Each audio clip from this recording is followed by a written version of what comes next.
After my wife Bernice's funeral, I never mentioned the second house or the $500,000 she left me in a private account. A week later, my son Darnell told me to start packing because the house was sold. I smiled because I had already packed. But the boxes in the hallway were not filled with my clothes.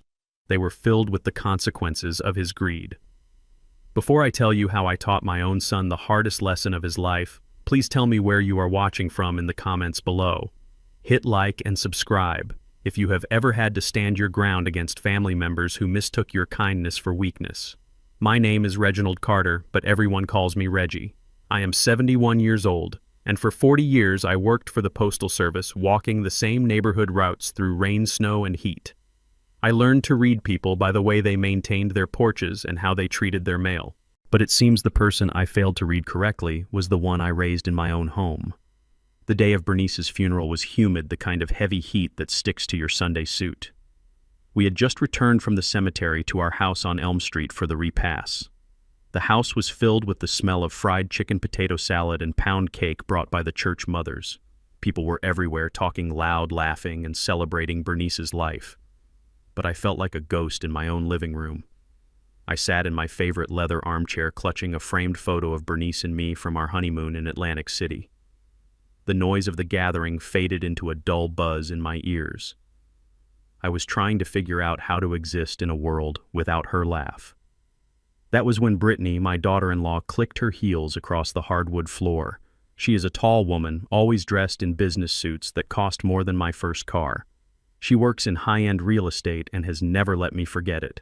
She stopped in front of me, blocking my view of the guests. She held a glass of white wine and looked around the room, not with grief, but with the critical eye of an appraiser. "Reggie," she said, her voice sharp enough to cut glass, "we need to talk about the garage." I looked up at her, confused. My wife was just put in the ground 2 hours ago. My eyes were still swollen from crying. "The garage," I repeated, my voice raspy. "Yes, the garage," Brittany said, taking a sip of wine. "It is full of junk. All those old jazz records, those dusty history books about the civil rights movement, and those boxes of tools. Darnell and I just ordered the new Tesla Model X, and it is being delivered next week. We need to park it inside. You need to clear that space out by Monday." I stared at her. Those jazz records were my father's collection. Those history books were what I used to teach Darnell about where he came from. "Brittany, that is not junk," I said quietly. "That is my life, and this is Bernice's funeral." "Can we not talk about your car right now?" She rolled her eyes and sighed as if I were a child refusing to eat his vegetables. "Oh, Reggie, stop being so dramatic. Life goes on. And honestly, this armchair you are sitting in is an eyesore. Look at the leather, it is cracked. It brings down the whole feng shui of the living room. Once we get the garage cleared out, we are tossing this chair too. We need to modernize this place if we are going to be spending more time here." She turned on her heel and walked away to charm a group of my neighbors, leaving me stunned. She did not see a grieving husband. She saw an obstacle. She saw a squatter in her future showroom. I looked across the room at my son Darnell. He was 35 years old, standing by the buffet table, eating a rib and laughing at something his friend said. He did not look like a man who had just buried his mother. He looked like a man who had just won the lottery. 5 minutes later, Darnell walked over to me. He did not hug me. He grabbed my elbow with a grip that was too tight. "Pop, come to the kitchen," he said. "We need to handle some business." Business. The word hung in the air. I stood up, my knees popping, and followed him. The kitchen was Bernice's kingdom. It still smelled like the peach cobbler she had made 3 days before she passed. Darnell closed the door, shutting out the noise of the guests. He did not offer me a seat. He reached into his jacket pocket and pulled out a thick manila folder. He tossed it onto the kitchen table. It landed with a heavy thud. "What is this, son?" I asked. Darnell loosened his tie. He looked tired, but not from grief. He looked tired from anticipation. "It is the closing paperwork, Pop. We sold the house." I felt the blood drain from my face. I gripped the back of a kitchen chair to steady myself. "You did what?" "This is my house, Darnell. Bernice and I bought this place 40 years ago. My name is on the deed. You cannot sell my house." Darnell smiled, but it was not a happy smile. It was the smile of someone holding all the aces in a poker game. "Actually, I can. Remember 2 years ago when you had that mild stroke? You were worried about bills. You were worried about managing everything. You signed a power of attorney giving me full control over your assets if you became incapacitated or unable to make decisions. I remembered. I had trusted him. I thought I was protecting Bernice in case something happened to me. I thought I was raising a son who would look out for his parents. I am not incapacitated, Darnell, I said, my voice rising. I am standing right here. I am mourning my wife, but my mind is sharp. It does not matter, Darnell said, waving a hand dismissively. Brittany and I have already deemed that it is in your best interest. The market is hot right now, Pop. We got a cash offer, $400,000. The buyers want to close fast. They want the keys by next Tuesday. Next Tuesday. That was 4 days away. And where am I supposed to go? I asked. The shock turning into a cold, hard knot in my stomach. Darnell pulled a brochure out of the folder and slid it across the table. On the cover was a picture of smiling old people playing bingo. The text read, Sunny Meadows Assisted Living Facility. Brittany found this place. It is affordable. It is not fancy, but it has a bed and 3 meals a day. They have a spot opening up on the 2nd floor. We already paid the deposit with the money from Mom's life insurance policy. He had touched Bernice's life insurance. That money was supposed to be for me to live on. You spent your mother's insurance money on a deposit for a nursing home, I whispered. It is an investment, Pop Darnell said, sounding annoyed. Look, I need the capital. My startup company needs a cash injection to get to the next level. This house is just sitting here gathering dust. It is an asset that is not performing. You are one man. You do not need 3 bedrooms and a backyard. It is selfish of you to hold on to this equity when your son is trying to build an empire. An empire. Darnell had not held a steady job in 4 years. He called himself an entrepreneur, but mostly he sat on his couch playing video games and blaming society for his failures. Brittany was the one making money, but she spent it as fast as she made it. So that is it, I said, looking at him. You are evicting me at your mother's funeral. Darnell checked his watch. He looked bored. Don't make this a big emotional scene, Pop. It is done. The papers are signed. The movers are coming Monday. You need to have your personal items packed. Only the essentials. The room at Sunny Meadows is small, so you cannot take the furniture. We will sell the rest or dump it. He looked past me out the window at the Tesla he hoped to buy. Brittany says the neighborhood is up and coming. We can flip this money into my business, and in a year or 2, maybe we will buy a big mansion and move you into the guest house. But for now, this is how it has to be. I looked at my son. I looked for the little boy I used to take fishing down at the creek. I looked for the teenager I taught to drive in this very driveway. I looked for the young man who stood at this table and promised to take care of us. He was gone. In his place was a stranger wearing my son's face, consumed by greed and entitlement. I wanted to scream. I wanted to tear that folder in half. I wanted to tell him that he was no son of mine. But then I felt it. The weight of the small iron key in my breast pocket right over my heart. Bernice had given it to me the night before she died in the hospital. She had pulled me close, her voice weak, and whispered in my ear, Reggie, do not trust them. I know you love Darnell, but he has Brittany in his ear and greed in his heart. There is a safety deposit box, and there is a deed. I inherited Aunt Clara's brownstone in Brooklyn 10 years ago. I never told anyone. Not even you, because I wanted to save it for our golden years. It is yours now, and there is money. Insurance money I kept separate, $500,000. Do not tell Darnell. Wait until he shows you who he really is. I had thought Bernice was delirious from the medication. I thought she was imagining things. But standing there in the kitchen with the eviction notice on the table, I realized my wife had been the smartest woman I ever knew. She had seen this coming. She had prepared a lifeboat for me because she knew our son would try to drown me. If I fought him now, he would fight back. He had the power of attorney. He could freeze the accounts I did know about. He could make my life a living hell before tossing me out. He thought I was helpless. He thought I was a senile old man with no options. Let him think that. I took a deep breath and let my shoulders slump. I let the fire in my eyes die down until I looked like exactly what he expected, a defeated old man. Okay, son, I said quietly. Darnell blinked, surprised by my surrender. Okay, he asked. You are not going to argue. I shook my head slowly. You are right, Darnell. I am old. I am tired. Without Bernice, this house is just walls. Maybe it is time for me to rest. Maybe Sunny Meadows is best. Darnell let out a long breath and smiled. It was the smile of a predator who realized the prey had stopped running. He clapped a hand on my shoulder. "That is the spirit, Pop. You will see. It is for the best. We are doing this for the family, for the legacy." He picked up the folder. "Start packing tonight. Just clothes. Brittany will handle the rest." He walked out of the kitchen whistling, leaving me alone with the smell of peach cobbler. I reached into my pocket and wrapped my fingers around the cold metal of the key. I was not packing clothes tonight. I was packing my dignity. And I was preparing to introduce Darnell and Brittany to the real Reginald Carter. They thought they were throwing out the trash. They had no idea they were throwing away their only chance at a future. I walked out of the kitchen and back into the living room. Brittany was there laughing loudly with a glass of wine in her hand, sitting on the arm of my leather chair. She looked at me and smirked, raising her glass in a mock toast. "Glad you saw reason, Reggie," she called out across the room. "It is going to be so much better this way." I looked at her and I smiled, a genuine calm smile. "Yes, Brittany," I said. "It is going to be much better."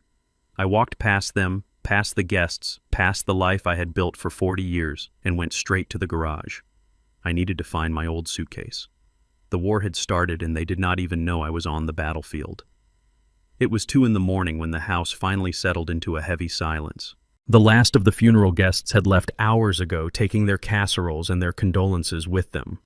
My son Darnell and his wife Brittany were asleep in the guest room down the hall, probably dreaming of how they would spend the money from selling my home. I could not sleep. The grief was a physical weight in my chest, but the adrenaline of survival was keeping me awake.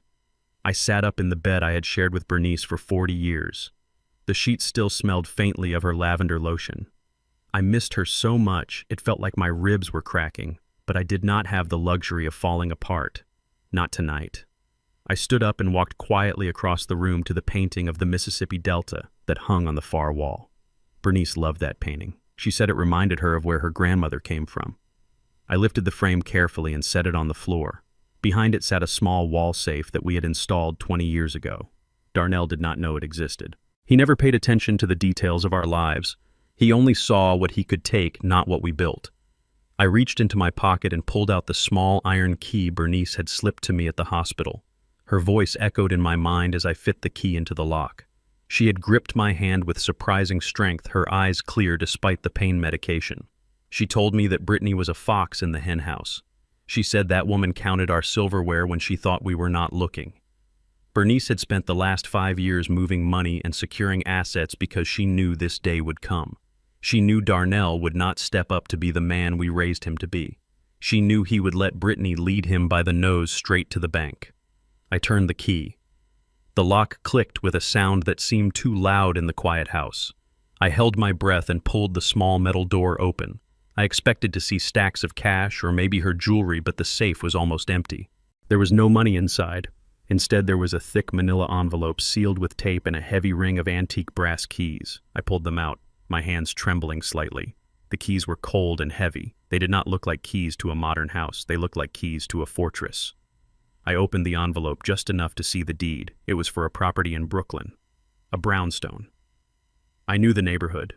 It was historic and expensive. Bernice had done this. She had secured a future for me right under our son's nose. I felt a tear slide down my cheek, but I wiped it away quickly.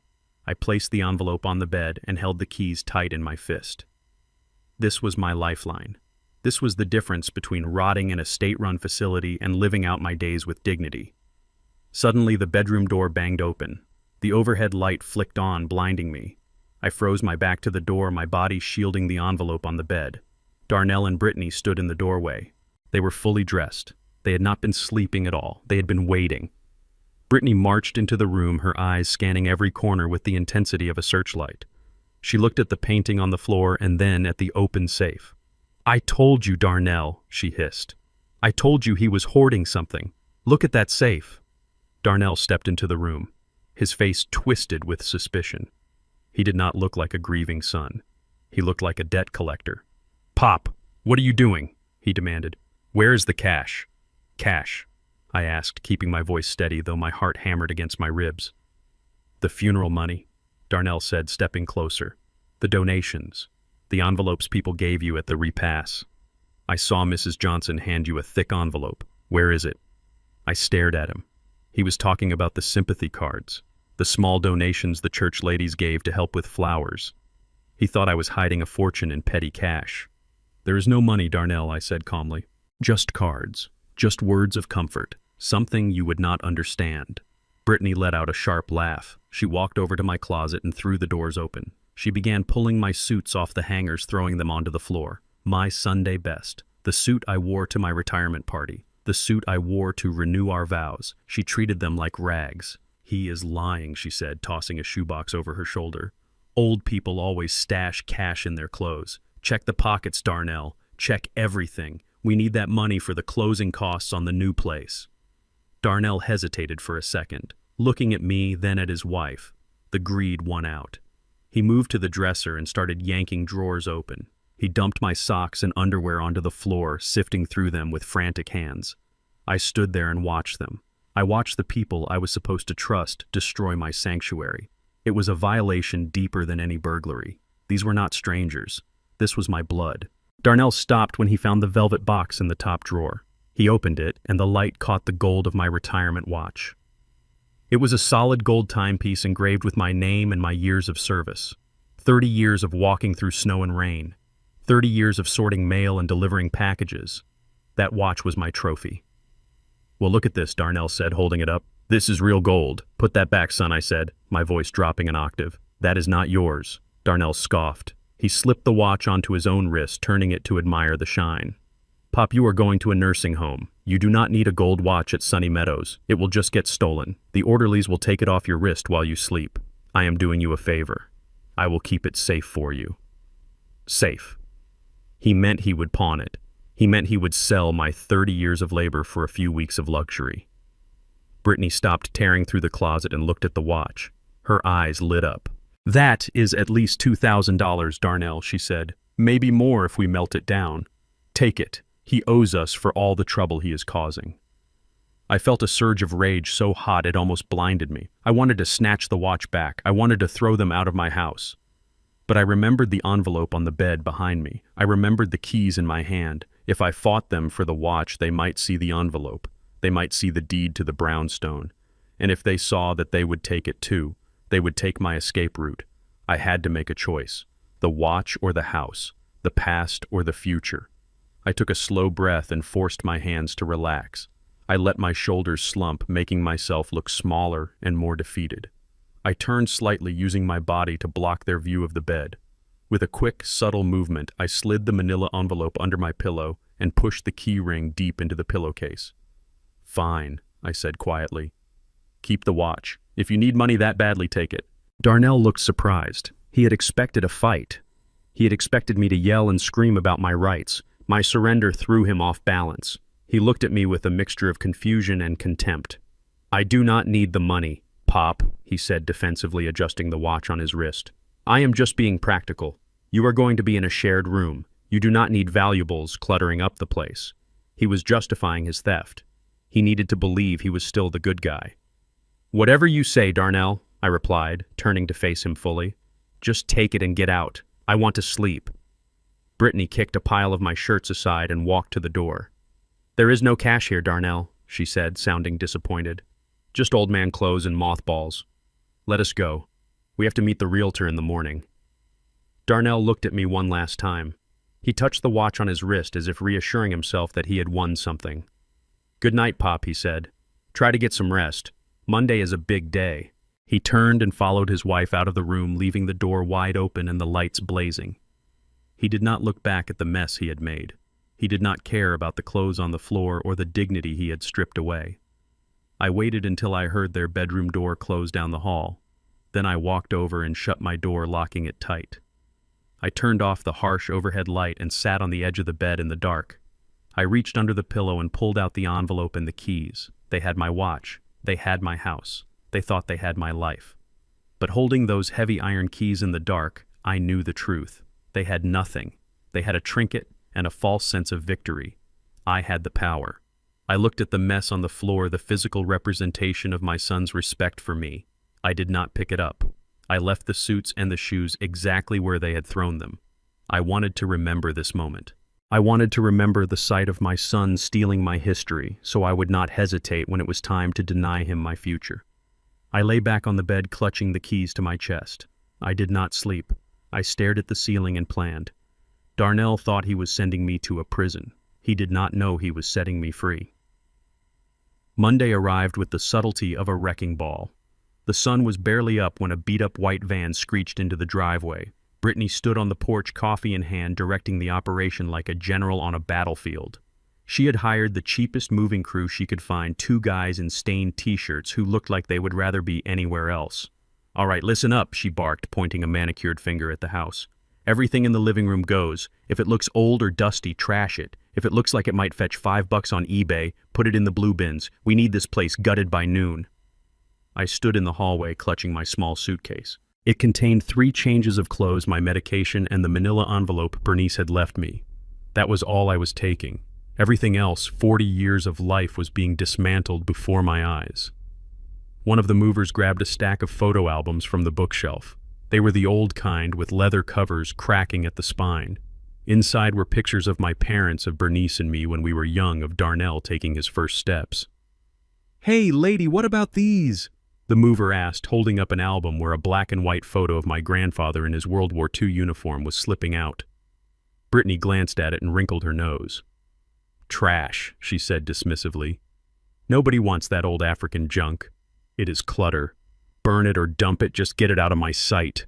My heart seized. That was not junk. That was my history. That was the proof that we existed, that we struggled, that we loved. "Wait," I said, stepping forward, my voice trembling. "Those are family photos, Brittany. You cannot just throw them away." She turned to me, annoyance flashing in her eyes. "Reggie, we do not have space for your nostalgia. The new condo is modern. We are going for a minimalist aesthetic. We cannot have dusty old books and sepia photos cluttering up the shelves. It ruins the vibe. Besides, everything is digital now. If you wanted them, you should have scanned them years ago." She waved her hand at the mover. "Toss it." The guy shrugged and dropped the albums into a heavy-duty black trash bag. The sound of them hitting the bottom of the bag was a thud that echoed in my chest. He moved on to the mantel, grabbing the small wooden sculptures my uncle had carved in Ghana. "They were gifts for our wedding," Trash Brittany ordered. Into the bag they went. I watched as they cleared the shelves. My life was being erased. Not packed. Erased. When Brittany turned her back to yell at the other mover about scratching the floor, I moved. I walked over to the trash bag. It was open. I reached in my hand, shaking, and pulled out the wedding album. It was heavy, thick with memories. I could not save everything, but I could save us. I slipped it under my coat, pressing it against my side. It was bulky, but if I kept my arm tight, no one would notice. I backed away, retreating to the corner of the room. I felt like a thief in my own home, stealing back the evidence of my own existence. By 10 o'clock, the house was empty. The walls echoed with the sound of boots on hardwood. It did not look like my home anymore. It looked like a shell, a product ready to be sold. Darnell walked in, checking his phone. He was wearing a sharp suit and sunglasses, even though it was overcast. "All right, Pop, let us go," he said, not looking up from his screen. "Schedule is tight. I have a meeting with investors at 2. He grabbed my elbow and steered me out the door. I did not look back. I could not. If I looked back, I might break, and I needed to be strong. We got into his car. It was leased, of course. Leather seats, new car smell. He drove fast, weaving through traffic with the aggressive arrogance of someone who thinks the world owes him a lane. He did not turn on the radio. He did not talk to me. He was busy making voice notes about synergy and leverage. We drove for 40 minutes, leaving the nice neighborhoods behind. The streets got narrower, the houses more run down. We passed pawn shops and liquor stores, and then we pulled up to a gray concrete building surrounded by a chain-link fence. Sunny Meadows Assisted Living Facility. The sign was peeling. The grass was dead. There were bars on the windows. "This is it," Darnell said, putting the car in park. I looked at the building. It did not look sunny. It looked like a warehouse for forgotten people. I rolled down the window and the smell hit me instantly. Urine, stale cafeteria food, and underneath it all the sharp chemical sting of cheap bleach trying to cover up despair. "You cannot be serious, son," I whispered. "You are leaving me here." Darnell sighed, drumming his fingers on the steering wheel. "It is temporary, Pop. Like I said, just until the business takes off. It is not the Ritz, but it is safe. They have staff. You will have friends. He did not look at me.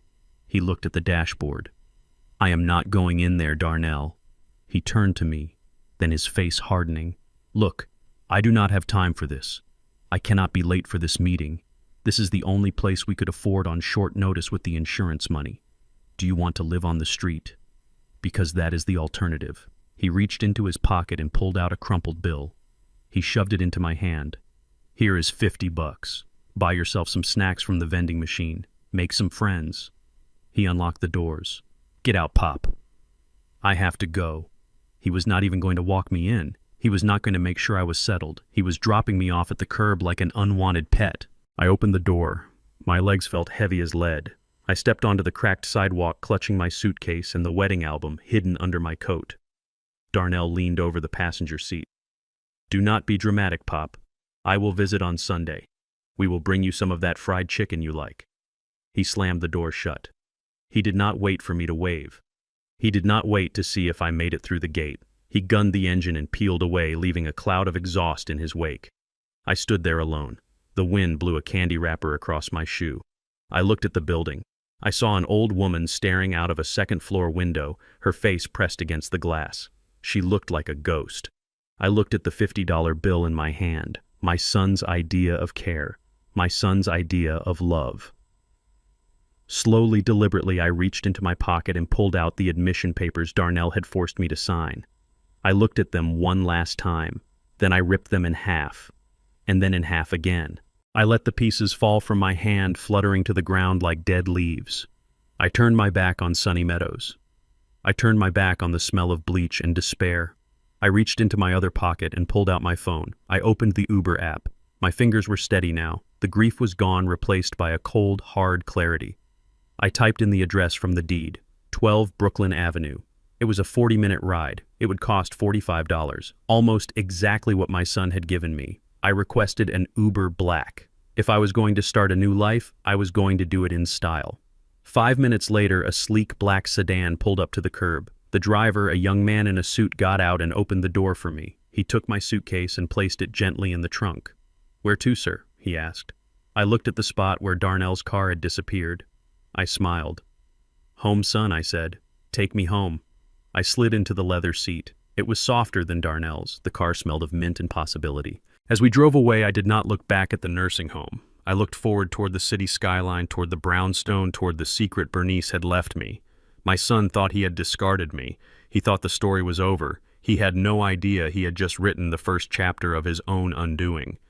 The Uber pulled away from the curb, leaving me standing in front of number 12 Brooklyn Avenue. It was not just a house. It was a fortress of red brick and history standing tall among a row of brownstones that had seen the city change for 100 years. The iron gate was heavy and cold under my hand. I walked up the stone steps feeling a strange vibration in my chest. This was Bernice's secret. This was the safety net she had woven while I was busy trusting the wrong people. I slid the heavy brass key into the lock. It turned with a satisfying click, the sound of solid mechanics, not cheap aluminum. I pushed the door open and the smell hit me. It was the scent of dust and old wood and lemon polish that had faded over time. The air inside was still and silent like a held breath. I stepped inside and closed the door behind me, shutting out the noise of the city. The foyer was grand with high ceilings and crown molding that you simply do not see anymore. Sunlight filtered through the heavy velvet drapes, illuminating dust motes dancing in the air. I walked into the living room and my breath hitched. It was furnished. Bernice had not just bought a shell. She had created a sanctuary. There were Persian rugs on the floor, worn but valuable. There were bookcases filled with first editions of Black literature. Baldwin, Morrison, Angelou.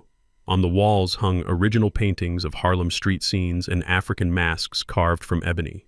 This was where she had put her heart while Brittany was mocking our decor on Elm Street. I ran my hand over a mahogany desk in the study. It was solid, real, unlike the flimsy life my son was trying to build. I sat down in the leather chair behind the desk. It creaked, welcoming me. I reached into my pocket and pulled out my phone. My hand was steady. I dialed a number I knew by heart, but had not called in years. "Lawyer Henderson," I said when the line clicked open. Reggie, the deep voice on the other end, rumbled.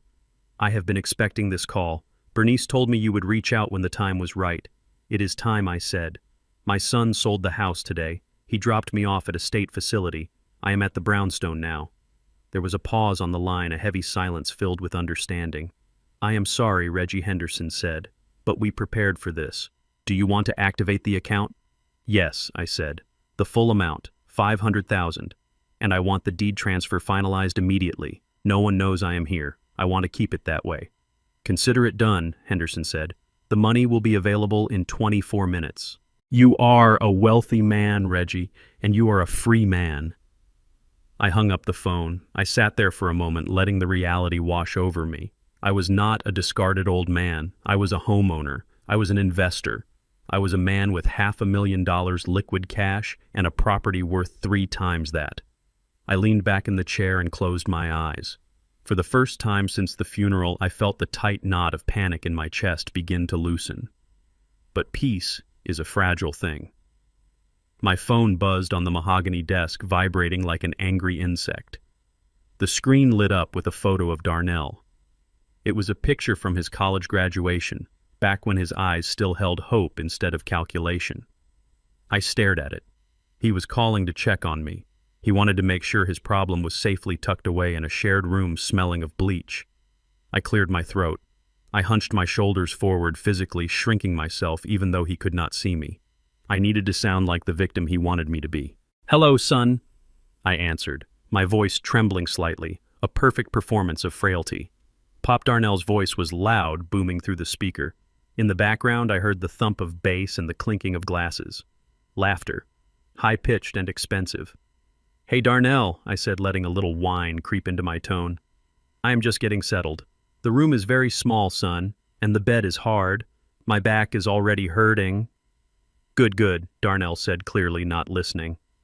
"Look, I just wanted to make sure you got checked in, okay?" Brittany was worried. He was lying. Brittany was probably dancing on a table. "I am here," I said. They served dinner early. It was cold soup.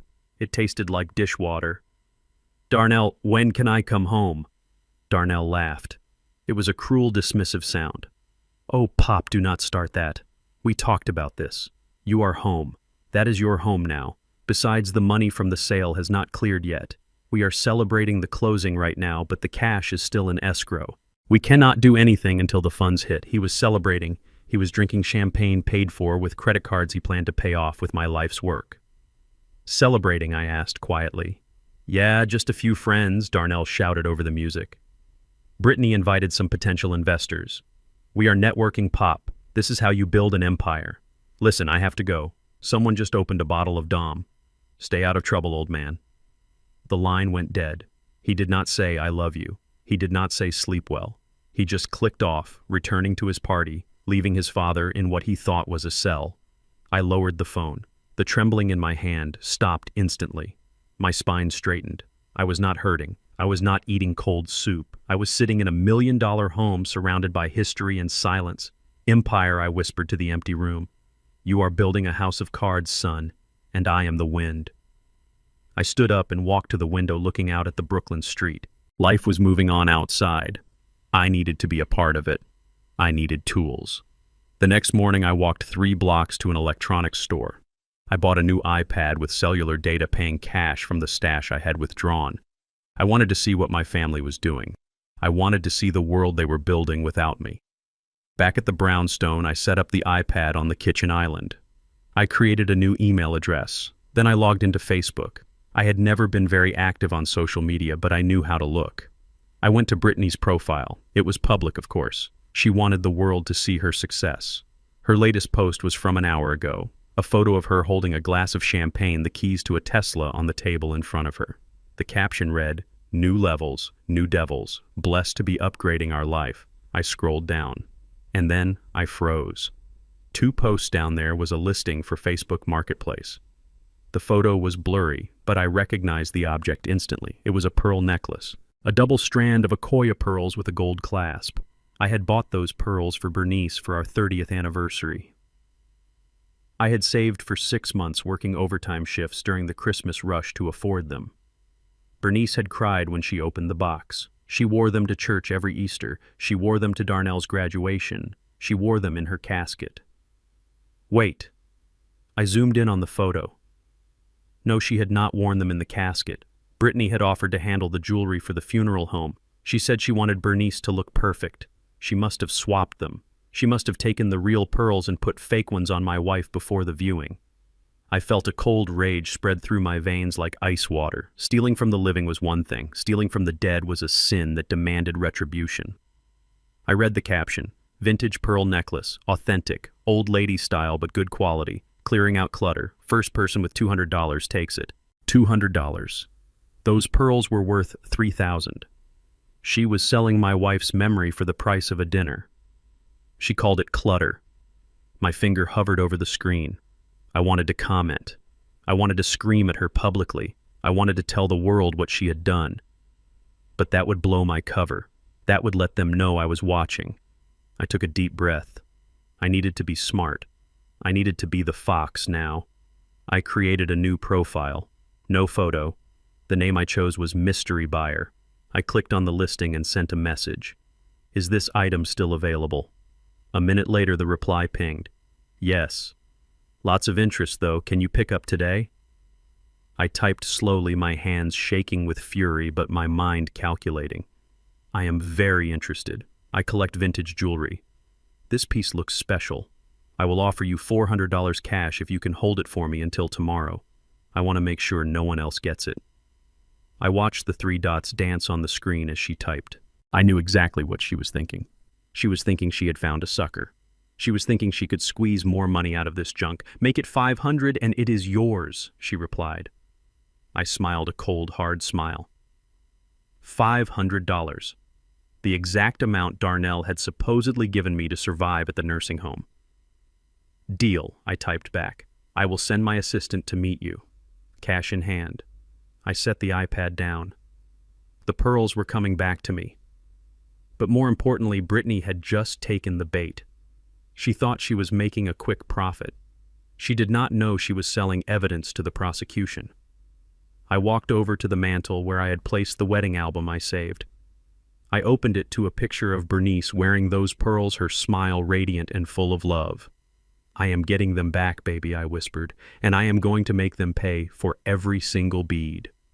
The double life had begun. To them, I was a senile old man rotting in a facility. To the world, I was a ghost. But in this house, I was a general gathering his resources, and the war had only just begun.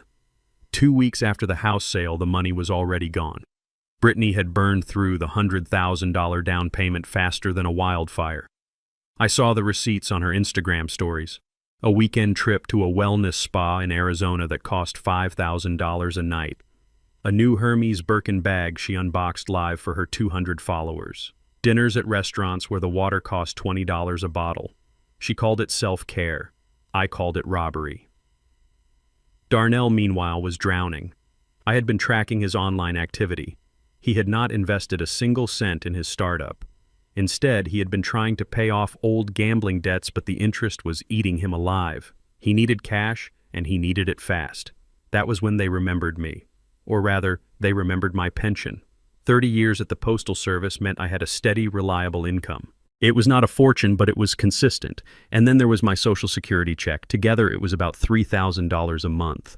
To them, it was just another stream of revenue they could tap.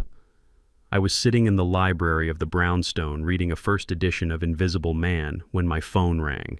It was Darnell. I let it go to voicemail. I needed them to sweat. I needed them to feel the pressure. 10 minutes later, he called again. Then a text. "Pop pickup. Emergency. Emergency." That meant he was broke. I waited another hour before I checked my voicemail. Darnell sounded frantic. "Pop, where are you?" "I am at Sunny Meadows. The nurse says you never checked in. They say you never even walked through the door. Call me back right now or I am calling the police." He was at the nursing home. He had gone there not to visit, but to rob me.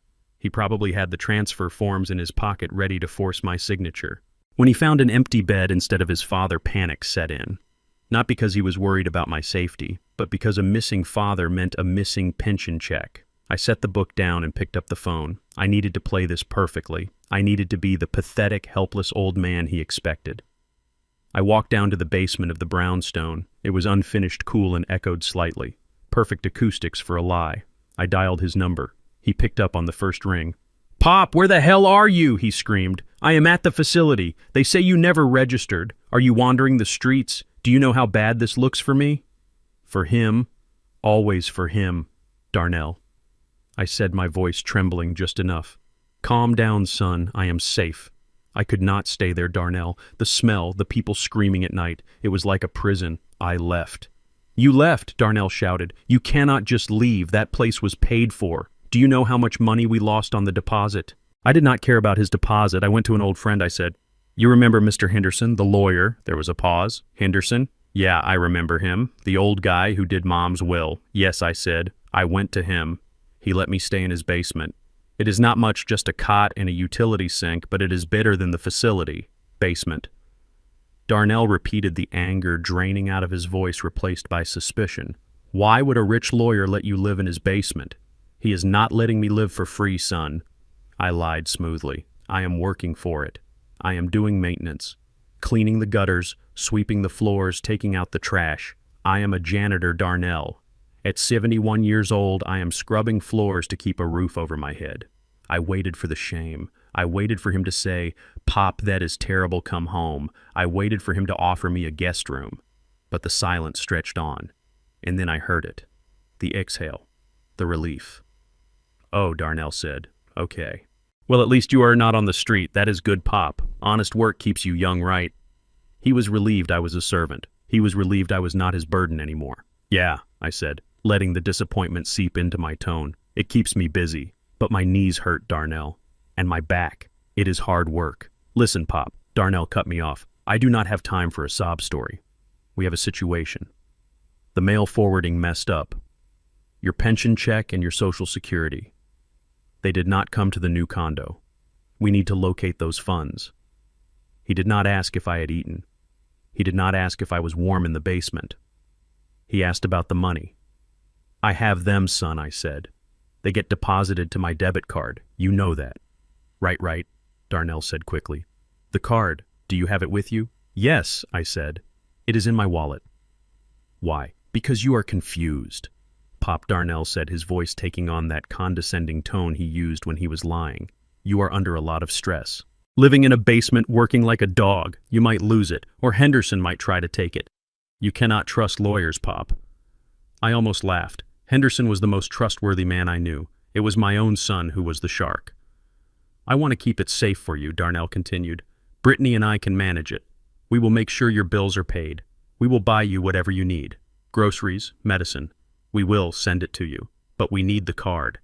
He wanted the goose that laid the golden eggs. He wanted to drain the account dry every month. "I do not know, son," I said, hesitating on purpose. "I need to buy lunch." "We will bring you lunch," Darnell promised. "We will meet you. Today. Right now." "Where are you?" "I am near downtown," I said. "There is a diner on 4th Street, the Rusty Spoon. Meet me there in an hour." The Rusty Spoon was a dive. Sticky tables, flickering lights, cheap food. It was the perfect stage for a destitute old man. "Okay," Darnell said. "Bring the card, Pop. Do not forget. We are doing this for you. For me." He hung up. I stood there in the cool basement of my $1 million home and shook my head. He was so predictable, so hungry. He did not see a father. He saw an ATM. I went upstairs to the master bedroom. I opened the top drawer of the antique dresser. Inside was a small box of old wallets and keys I had kept over the years. I dug through it until I found what I was looking for. A debit card. Blue plastic.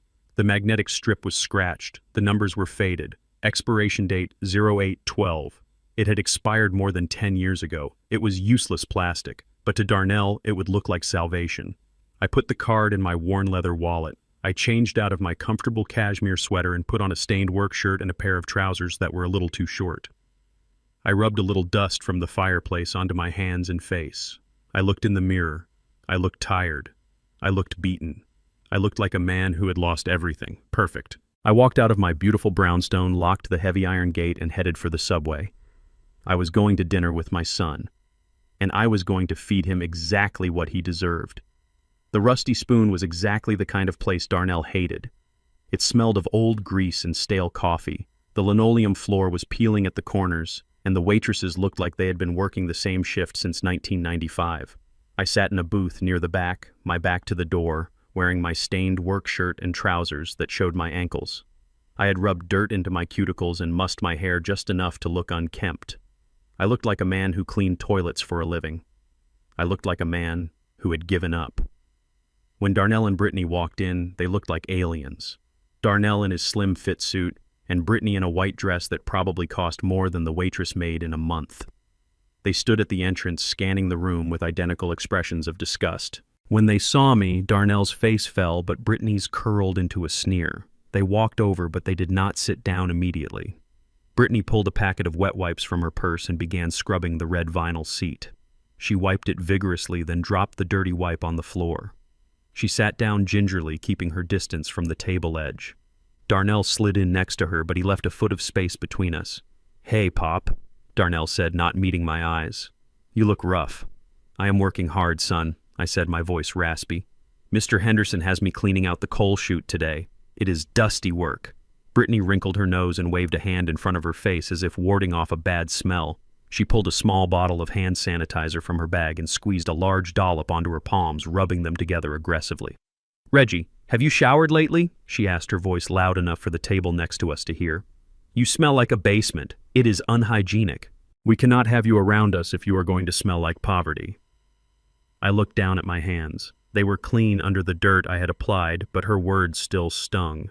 She did not see a man who had worked his whole life. She saw a stain. "I do not have access to a shower until after my shift," I mumbled. "I just wanted to see you." Brittany rolled her eyes and turned to the menu. "Whatever. Let us just order. I am starving, and this place is depressing." The waitress came over popping gum. "What can I get you folks?" "I will have the ribeye steak medium rare," Brittany said without looking up. "And a side of truffle fries if you have them." "We got fries," the waitress said dryly. "No truffles." "Fine, just fries, and a Diet Coke, with a lime." Darnell ordered the double bacon cheeseburger and a milkshake. Then he looked at me. He did not ask what I wanted. He closed the menu and handed it to the waitress.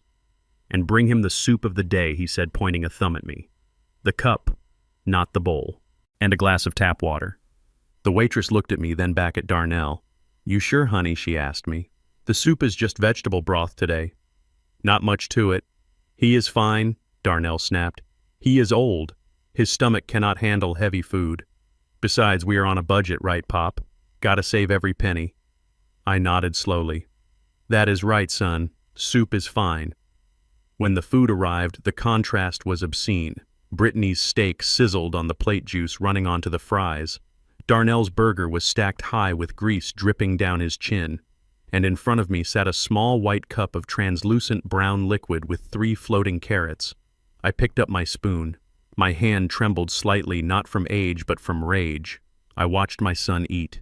He tore into the burger like a starving animal, oblivious to everything but his own hunger. He did not offer me a fry. He did not ask if I had eaten breakfast. He just ate, chewing with his mouth open, eyes fixed on his phone. Brittany cut her steak into precise little squares. She ate dainty bites, wiping her mouth after every swallow. She looked at me over her fork, her eyes cold and calculating. "So, Reggie," she said, swallowing a piece of meat, "how is the basement?" "Damp. Dark. It is quiet," I said, taking a sip of the salty broth. "It is warm enough." "Good," she said, "because that is where you belong right now. You had a good run in the big house. Now you are learning what real life is like. It builds character." She stabbed another piece of steak. "Maybe if you work hard enough, Henderson will let you move into the garage next year." I looked at her. She was enjoying this. She liked seeing me low. It made her feel high. I lowered my spoon. The soup was cold. "I am just glad to see you kids." I lied. "I miss you." Darnell burped and wiped his mouth with the back of his hand. Yeah, we miss you too, Pop. But let us get down to business." "The card." "Where is it?" He held out his hand, palm up. Grease stained his fingers. I reached into my back pocket and pulled out my old leather wallet. It was cracked and worn, the stitching coming undone. I opened it slowly, letting them see the emptiness inside. No cash, no photos, just one blue card tucked into the slot. I pulled it out. My fingers shook. This was the moment. "Here, son," I said, my voice cracking. "This is everything. My pension, my savings, it is all I have left. Please be careful with it." Darnell snatched the card from my hand so fast he almost knocked over his water. He held it up to the light, examining it like a diamond. He did not look at the expiration date. He only saw the bank logo. He only saw the promise of easy money. Finally, he breathed a smile spreading across his face. Brittany leaned in her eyes, greedy. "Is that it?" she whispered. "Yeah, baby," Darnell said, tucking the card into his breast pocket. "This is the golden ticket." He stood up abruptly, throwing a $20 bill onto the table. It was not enough to cover their meal, let alone mine. "All right, Pop, we gotta run. Business to attend to." He did not wait for the check. He did not wait for me to finish my water. "You stay here, finish your soup," he said, patting my shoulder, but pulling his hand away quickly as if I were contagious. "You should get back to work. Do not want to make Henderson mad, right? Gotta earn your keep." He grabbed Brittany's hand and they marched toward the door. They walked with a swagger, a bounce in their step. They thought they had won. They thought they had just robbed a helpless old man. I watched them go. I watched them get into their leased luxury car and speed away. I looked down at the cold broth. I looked at the $20 bill. I picked up the bill and waved the waitress over. "Keep the change, darling," I said, standing up, my spine uncurling, my shoulders squaring. "You sure, sugar?" she asked, looking at the meager tip. "Your boy did not leave much." "He left plenty," I said, smiling. "He just does not know it yet." I walked out of the Rusty Spoon, leaving the smell of grease behind. I walked to the subway station, my steps light. Darnell had the card. He had the bait. Now all I had to do was wait for the trap to snap shut. And when it did, it would not be my hand that closed it. It would be his own greed. I checked the time on my new watch, a modest piece I had bought at the electronics store to replace the gold one my son had stolen. It had been exactly 15 minutes since Darnell and Brittany stormed out of the Rusty Spoon. That was just enough time to drive to the nearest bank branch on Fifth Avenue, find parking, and walk up to the machine. I could practically see it in my mind. The anticipation was a physical sensation, a tightening in my gut that felt like hunger. I sat on a bench in the subway station, letting 3 trains pass me by because I wanted to be stationary when the explosion happened. I wanted to savor the moment when their entitlement collided headfirst with reality. My phone began to vibrate in my pocket. It was not a normal ring. It felt angry, insistent. The screen lit up with Darnell's name. I let it ring once, twice, 3 times. I took a deep, slow breath, summoning the persona of the frail, confused old man I had created. I needed to sound weak. I needed to sound like a man who had made an honest mistake, because a man who makes mistakes is harmless, but a man who lays traps is dangerous. I slid my finger across the screen and answered. "Hello, son," I said, my voice trembling slightly. "Did you make it to the bank?" Darnell's voice exploded through the speaker so loud I had to pull the phone away from my ear. "You old fool!" he screamed. "You senile, useless old man! Are you trying to embarrass me? Are you trying to make me look like an idiot?" I flinched, not because I was scared, but because the venom in his voice was so raw.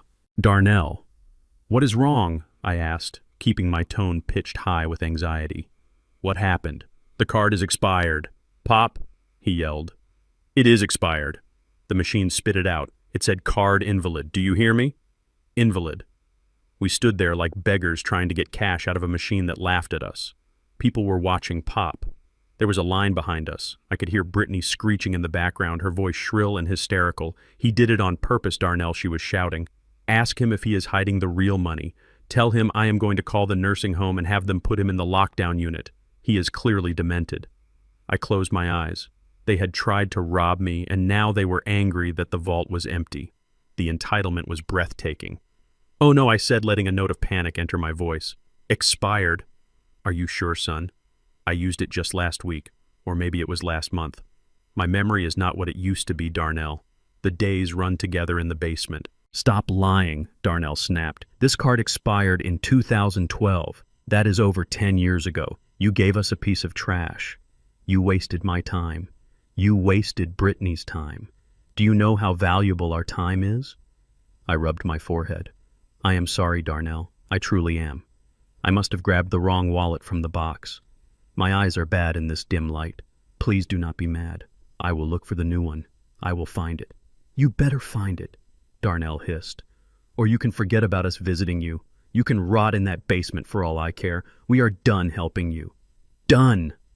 He was about to hang up. He was about to cut me off, and if he did, I would lose my connection to them. I would lose the chance to reel them in. It was time to drop the bait. It was time to offer them something shinier than a pension check. Wait, Darnell, I said hurriedly, my voice taking on a desperate, eager tone. Please do not hang up. I made a mistake with the card, but I have news. Good news. Something big. Darnell paused. The promise of big news was the only thing that could pause his rage. What news, he asked suspiciously. Did you find cash in the mattress? No better, I said, lowering my voice to a conspiratorial whisper as if I were afraid Mr. Henderson might hear me. It is about the job. It is about the man I work for. You mean Henderson? Darnell asked, bored. No, not Henderson, I lied. I told you I am working for a friend of his, the man who owns this brownstone. His name is Mr. Blackwood. He just got back from Europe this morning. I paused, letting the name hang in the air. Mr. Blackwood. It sounded rich. It sounded important. So what Darnell said, you are scrubbing his toilets. Congratulations. Listen to me, son, I said. Mr. Blackwood is wealthy, very wealthy. He has properties in London, Paris, and now here, but he is old Darnell, older than me, and he is tired. He told me this morning that he is looking for someone to manage his affairs here in the States. He needs a property manager, someone young, someone sharp, someone who knows about real estate and business. I heard the shift in Darnell's breathing. The anger evaporated, replaced instantly by the hungry panting of a wolf smelling fresh meat. A property manager, he repeated. Yes, I said. He asked me if I knew anyone. He trusts me, Darnell. He likes me. He says I have an honest face. I told him about you. I told him my son is an entrepreneur. I told him my daughter-in-law is a high-end real estate agent. There was silence on the line. I could practically hear the gears turning in Darnell's head. He was looking at Brittany. He was mouthing the words millionaire and property manager. He needs someone to handle a large portfolio, I continued, layering on the lie. He wants to buy more buildings. He needs someone to handle the renovations, the tenants, the money. He pays in cash, Darnell. And he pays well. He mentioned a six-figure salary just for the retainer. 6 figures. The magic words. I heard a rustling sound as the phone was snatched from Darnell's hand. Brittany's voice came on the line, sweeter than syrup and twice as fake. Reggie, she purred.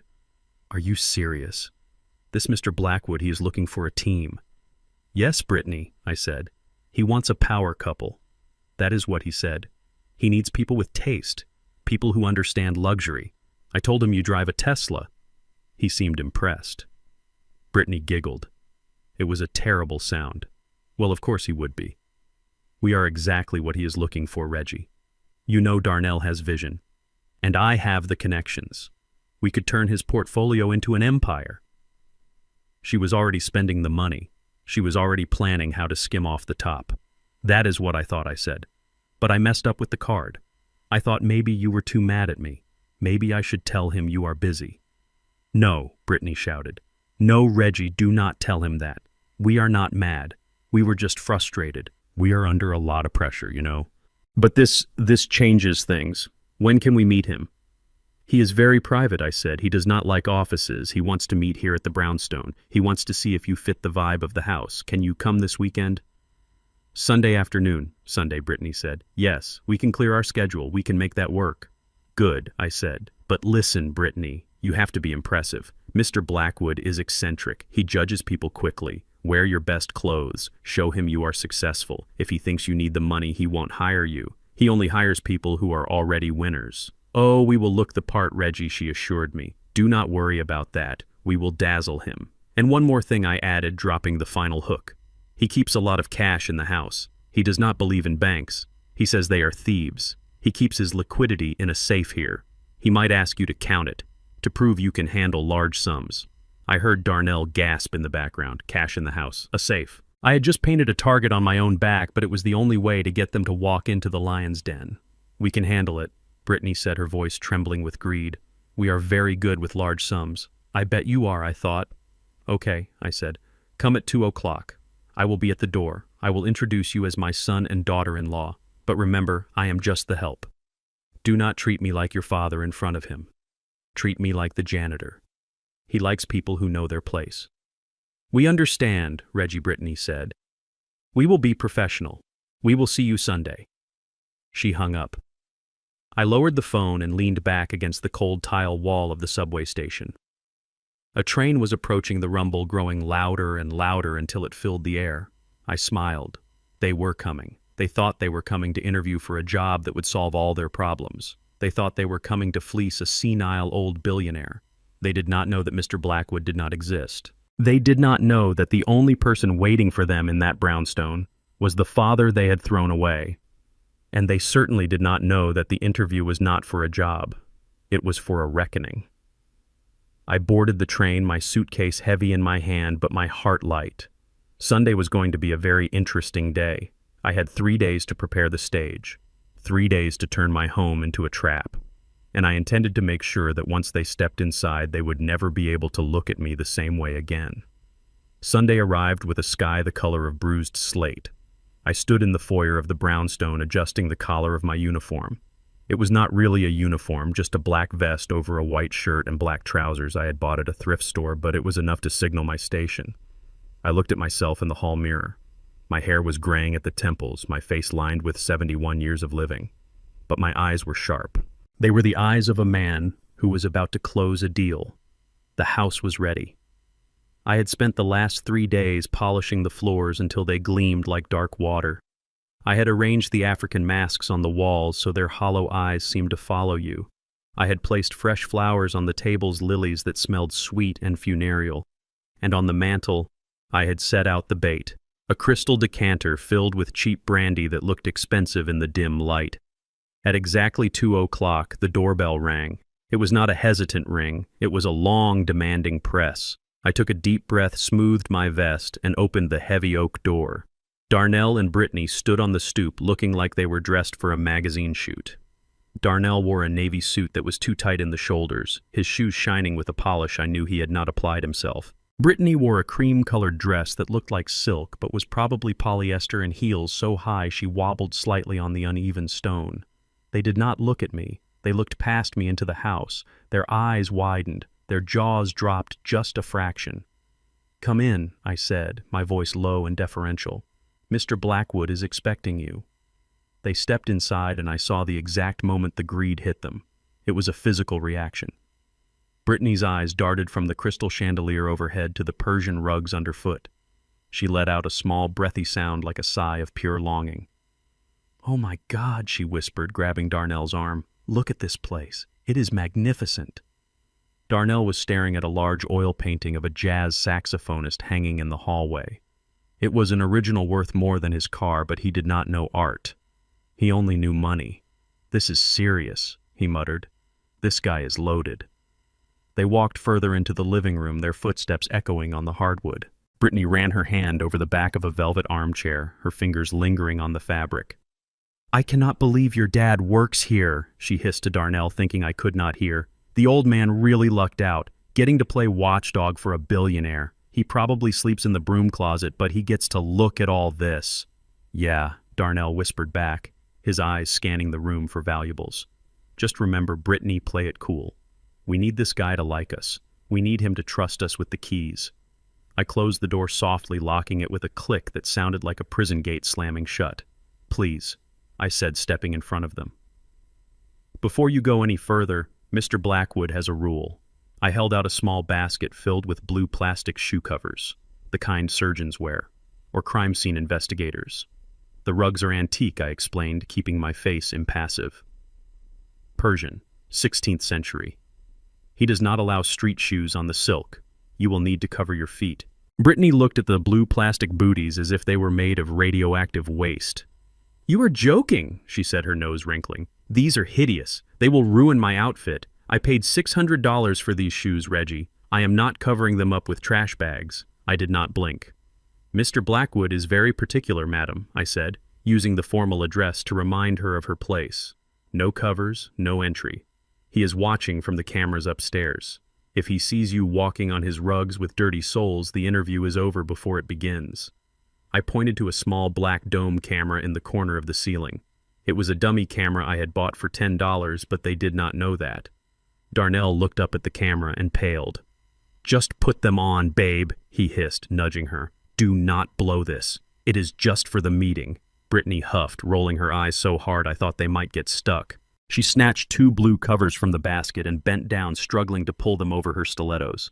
She wobbled, almost falling over, but Darnell did not help her. He was too busy pulling his own covers on, terrified of offending the invisible billionaire. When they were both wearing the ridiculous blue booties, I gestured to the living room. "Please wait here," I said. "Mr. Blackwood will be down shortly. He is finishing a call with his bankers in Zurich." Zurich. Another magic word. Darnell nodded eagerly, straightening his tie. "Of course, we can wait." "Zurich? Right. Wow." He walked over to the Italian leather sofa, a sleek black piece that looked like a sculpture. He bent his knees, ready to sink into the luxury. I barked, my voice sharp and authoritative. "Do not sit there." Darnell froze halfway down, looking like he was doing a squat. What, he asked, confused. "That sofa is custom-made," I said, stepping forward and dusting an imaginary speck of lint off the armrest. "Italian leather. Hand-stitched. Mr. Blackwood does not like guests sitting on it. The oils from your clothes might stain the hide." Darnell straightened up his face, flushing red. "Oils," he sputtered. "My suit is dry-cleaned, Pop." "It is clean." "It does not matter," I said sternly. "Rules are rules. If you want to sit, use the wooden chairs by the wall. They are for the staff and visitors." I pointed to 2 stiff-backed wooden chairs I had brought up from the kitchen. They looked uncomfortable. They were uncomfortable. Brittany looked at the wooden chairs, then at the sofa, then at me. Her eyes narrowed. "Reggie, are you serious?" she asked, her voice dripping with venom. "We are guests. We are here for a business meeting. You are treating us like the help. I am the help, Brittany." I reminded her, my voice devoid of emotion. "And right now, so are you. You are applicants. You are here to ask for a job. Until Mr. Blackwood hires you, you are nobody in this house. So please, sit on the chairs, or stand." "It makes no difference to me." She glared at me, her mouth opening to deliver a retort, but Darnell grabbed her arm. "Just sit down, Brittany," he muttered through clenched teeth. "He is right. We are applicants. Let us not make a scene." They marched over to the wooden chairs and sat down. They looked ridiculous. 2 people dressed for a gala, wearing blue plastic booties on their feet, sitting on hard wooden chairs in a room full of luxury they could not touch. I turned away to hide my smile. "I will bring refreshments," I said. "Mr. Blackwood insists on hospitality." I walked into the kitchen, my heart singing. It was working. They were terrified. They were submissive. They were exactly where I wanted them. I prepared a tray, a silver teapot filled with lukewarm tap water and 3 delicate china cups. I added a plate of store-bought biscuits, the dry, dusty kind. I carried the tray back into the living room, walking slowly, deliberately. Darnell and Brittany were whispering, heads close together. "Did you see the painting?" Darnell was saying. "That thing is worth a fortune. If we get this job, we could siphon off so much cash he would never notice. We could replace the art with fakes." Brittany nodded, her eyes gleaming. "And the furniture," she whispered. "We could sell some of this antique stuff. Say it got damaged. Who would know? He is old. He probably does not even remember what he has." I tightened my grip on the tray. They were not just greedy. They were predators. They were already plotting to dismantle this fictional man's life, just like they had dismantled mine. I cleared my throat loudly. They jumped, pulling apart like guilty teenagers. "Tea," I said, setting the tray down on the low coffee table in front of them. "Thank you, Pop," Darnell said, trying to sound casual. I poured a cup for Darnell, then one for Brittany. I handed it to her. As she reached for it, her fingers manicured and laden with rings, I let my hand slip. Just a fraction, just enough. The cup tilted. The lukewarm water splashed out, cascading over the rim and landing directly on her right foot. The water soaked through the blue plastic cover and drenched her cream-colored shoe. Brittany shrieked, jumping up. The cup clattered onto the table, breaking into 3 pieces. "You idiot!" she screamed, looking down at her foot. "You ruined my shoe! This is silk, Reggie! You clumsy old fool!" She glared at me.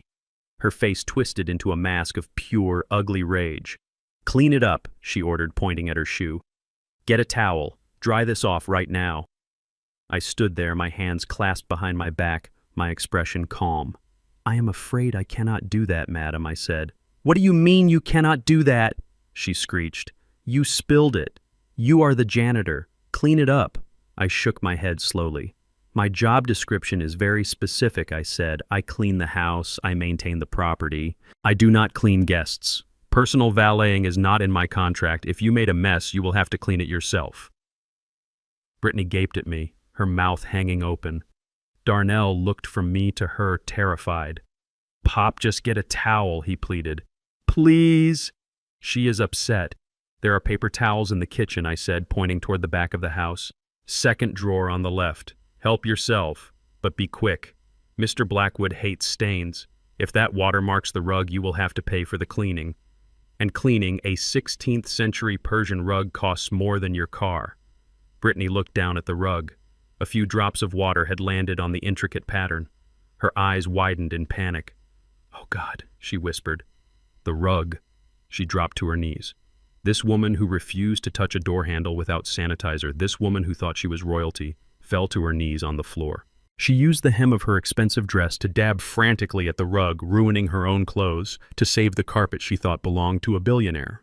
I watched her scrubbing at the wool, her blue plastic booties squeaking on the floor. That is it, I said encouragingly. Get it all. Mr. Blackwood has eyes like a hawk. Darnell stood there useless, wringing his hands. Pop, is he coming down soon? He asked, his voice high and tight. Any minute, I said. Any minute now. I looked at Brittany on her knees, wiping the floor. I looked at Darnell, sweating in his tight suit. Welcome to my house, I thought. I hope you are comfortable, because it is only going to get hotter from here. Brittany stood up from the floor, wiping her hands on her dress, leaving a dark stain on the cream fabric. She looked flustered and angry, but she forced a smile onto her face. It was tight and brittle like cheap glass. She reached into her oversized designer handbag and pulled out a small cardboard box wrapped in plastic. Oh, Reggie, she said, her voice taking on that fake sweet tone she used when she wanted something. I almost forgot. We brought you something, just a little thank you for getting us this meeting. She handed me the box. It was a package of store-bought cookies, the kind that are always on sale because they taste like sawdust and sugar. The price tag was still on the bottom. $1.99. I stayed up all night baking these, she lied, batting her eyelashes. I know how much you love sweets. I wanted you to have something homemade to keep your strength up for all this cleaning. I looked at the box. Homemade. She had not turned on an oven in 5 years. She did not even know where the flour was kept in our old kitchen. She thought I was stupid. She thought a $2 box of cookies would buy my loyalty. Thank you, Brittany, I said, taking the box. That is very thoughtful. I turned and walked toward the kitchen. Where are you going? She asked, her smile faltering. Aren't you going to try one? Mr. Blackwood does not allow eating in the formal living room, I said over my shoulder. Crumbs attract mice, and mice ruin the antiques. I pushed through the swinging door into the kitchen. Rex Henderson's massive German shepherd was lying by the back door, thumping his tail. I had been watching him for the weekend while Henderson was out of town. He was a good dog, loyal and honest, unlike the people in my living room. Hey, boy, I said, tearing open the plastic wrap. Want a treat? I dumped the entire box of cookies into his metal bowl. They clattered loudly. Brittany and Darnell had followed me to the doorway. They watched as the dog sniffed the cookies and then started crunching them happily. Brittany's face turned purple. Reggie, she hissed. I made those for you. You just fed them to a dog. Rex has a sweet tooth, I said calmly, washing my hands at the sink. And honestly, Brittany, I am diabetic. You know that. Bernice spent 40 years making sure I watched my sugar. If you had actually made these, you would have remembered. But since you bought them at the discount store, I figured they were better suited for a creature with less refined taste. She sputtered, unable to form a coherent sentence. Darnell stepped forward, trying to diffuse the tension, but his eyes were darting around the kitchen, taking in the high-end appliances, the copper pots hanging from the ceiling. Pop, that is a Viking stove, he said, running his hand along the range. This kitchen alone is worth more than our condo. Mr. Blackwood likes to cook, I said, drying my hands. He imports his ingredients from Italy. Darnell licked his lips. He was not looking at the stove anymore. He was looking at the small keypad on the wall next to the pantry. It was the alarm panel for the back door. So, he said, casually leaning against the counter, this place is pretty secure, huh? Cameras, alarms, top of the line, I said, monitored 24/7, motion sensors, glass break detectors, and silent alarms that go straight to the precinct. Darnell nodded, absorbing the information. And what about valuables? He asked, lowering his voice. You said he keeps cash. Does he have a safe, a wall safe, a floor safe? I looked at my son. He was asking me how to rob the man he thought was employing me. He was casing the joint right in front of my face. There is a safe, I said, pointing to a large painting of a ship in a storm hanging in the dining room visible through the open door. Behind the ship, it is biometric, fingerprint and retinal scan, plus a voice code. Darnell's eyes widened. Retinal scan, he whispered. Like in the movies. That is intense. Does he keep a lot in there? Like 6 figures. I leaned in close. 7, I whispered. Darnell let out a low whistle. 7 figures. Cash. Just sitting there. He looked at the painting with a hunger so raw it was repulsive. Does anyone else know the code, he asked? Just him. Or does the property manager get access? You know, for emergencies, the property manager gets full access. I lied. He needs someone to handle liquidity when he is out of the country. That is why the interview is so important, son. He needs to trust you. He needs to know you are not the kind of person who would steal. Darnell straightened up, adjusting his jacket. Oh, I am trustworthy, Pop. You know that. I am your son. I have integrity. Integrity. The word sounded like a joke coming from his mouth. This was the man who stole my retirement watch, the man who stole my home, the man who stole my dignity. And now he was standing in my kitchen plotting to steal from a stranger.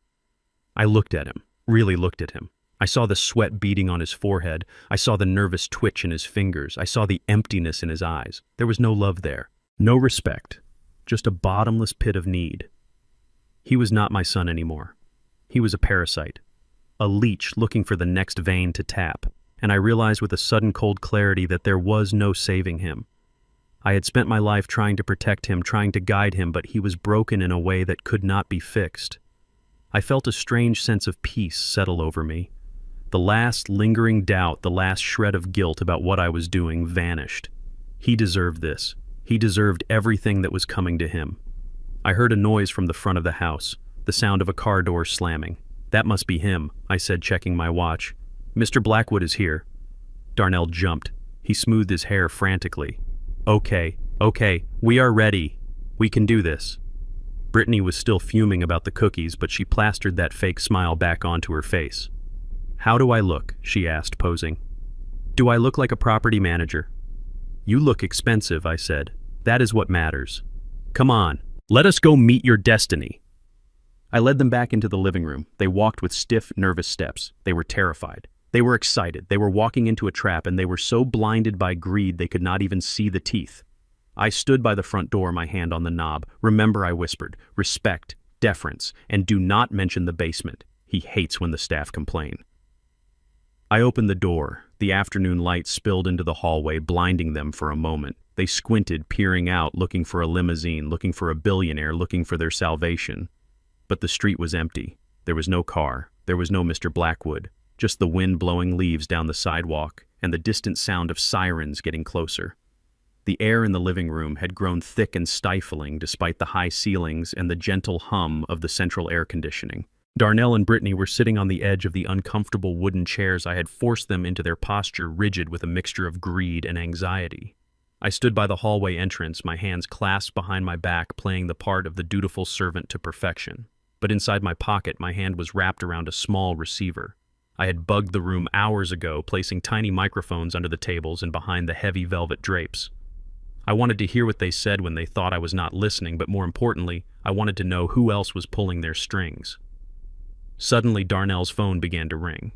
It was not his usual ringtone, the one he used for me or Brittany.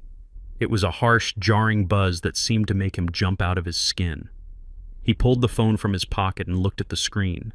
All the color drained from his face instantly, leaving him looking gray and clammy. He looked at Brittany, who was busy examining her nails, and then he looked at me. "Excuse me," he muttered, standing up on shaky legs. "I have to take this. It is business." He did not wait for permission. He walked quickly toward the far corner of the room near the heavy drapes, trying to put as much distance between us as possible. He thought he was being discreet. He thought he was whispering. But the microphone hidden in the curtain rod picked up every tremble in his voice and transmitted it directly to the earpiece in my left ear. I stepped back into the shadows of the hallway, pretending to check the thermostat, but really I was turning up the volume on my receiver. I told you I need more time. Darnell whispered, his voice thick with panic. The deal is closing today. I will have the money next week. There was a silence as the person on the other end spoke. I could not hear the other voice, but I could hear Darnell's breathing getting faster and more erratic. No, please do not do that, he pleaded. 200,000 is a lot of money to move in 48 hours. I need a week. Just give me a week. He paused again, listening. Then he flinched as if someone had slapped him. She has nothing to do with this, he hissed, glancing back at Brittany, who was now tapping her foot impatiently. Leave her out of it. She does not know about the bets. My blood ran cold. $200,000. He had gambled away a fortune, and he had kept it secret from his wife. But the next words I heard made my stomach turn. Please, man, do not hurt her, Darnell begged. I will get it. I swear on my life I will get it. Just do not touch her. I will have it by Tuesday. He hung up the phone and stood there for a moment, his forehead pressed against the cool glass of the window. He was shaking. I watched my son unravel. This was not just a bad investment or a failed startup. This was life and death. He was in deep with sharks, and he was drowning. He composed himself, wiping the sweat from his brow with a silk handkerchief, and walked back to the chairs. He sat down heavily, looking like a man walking to the gallows. Brittany looked at him, annoyed. Who was that, she asked.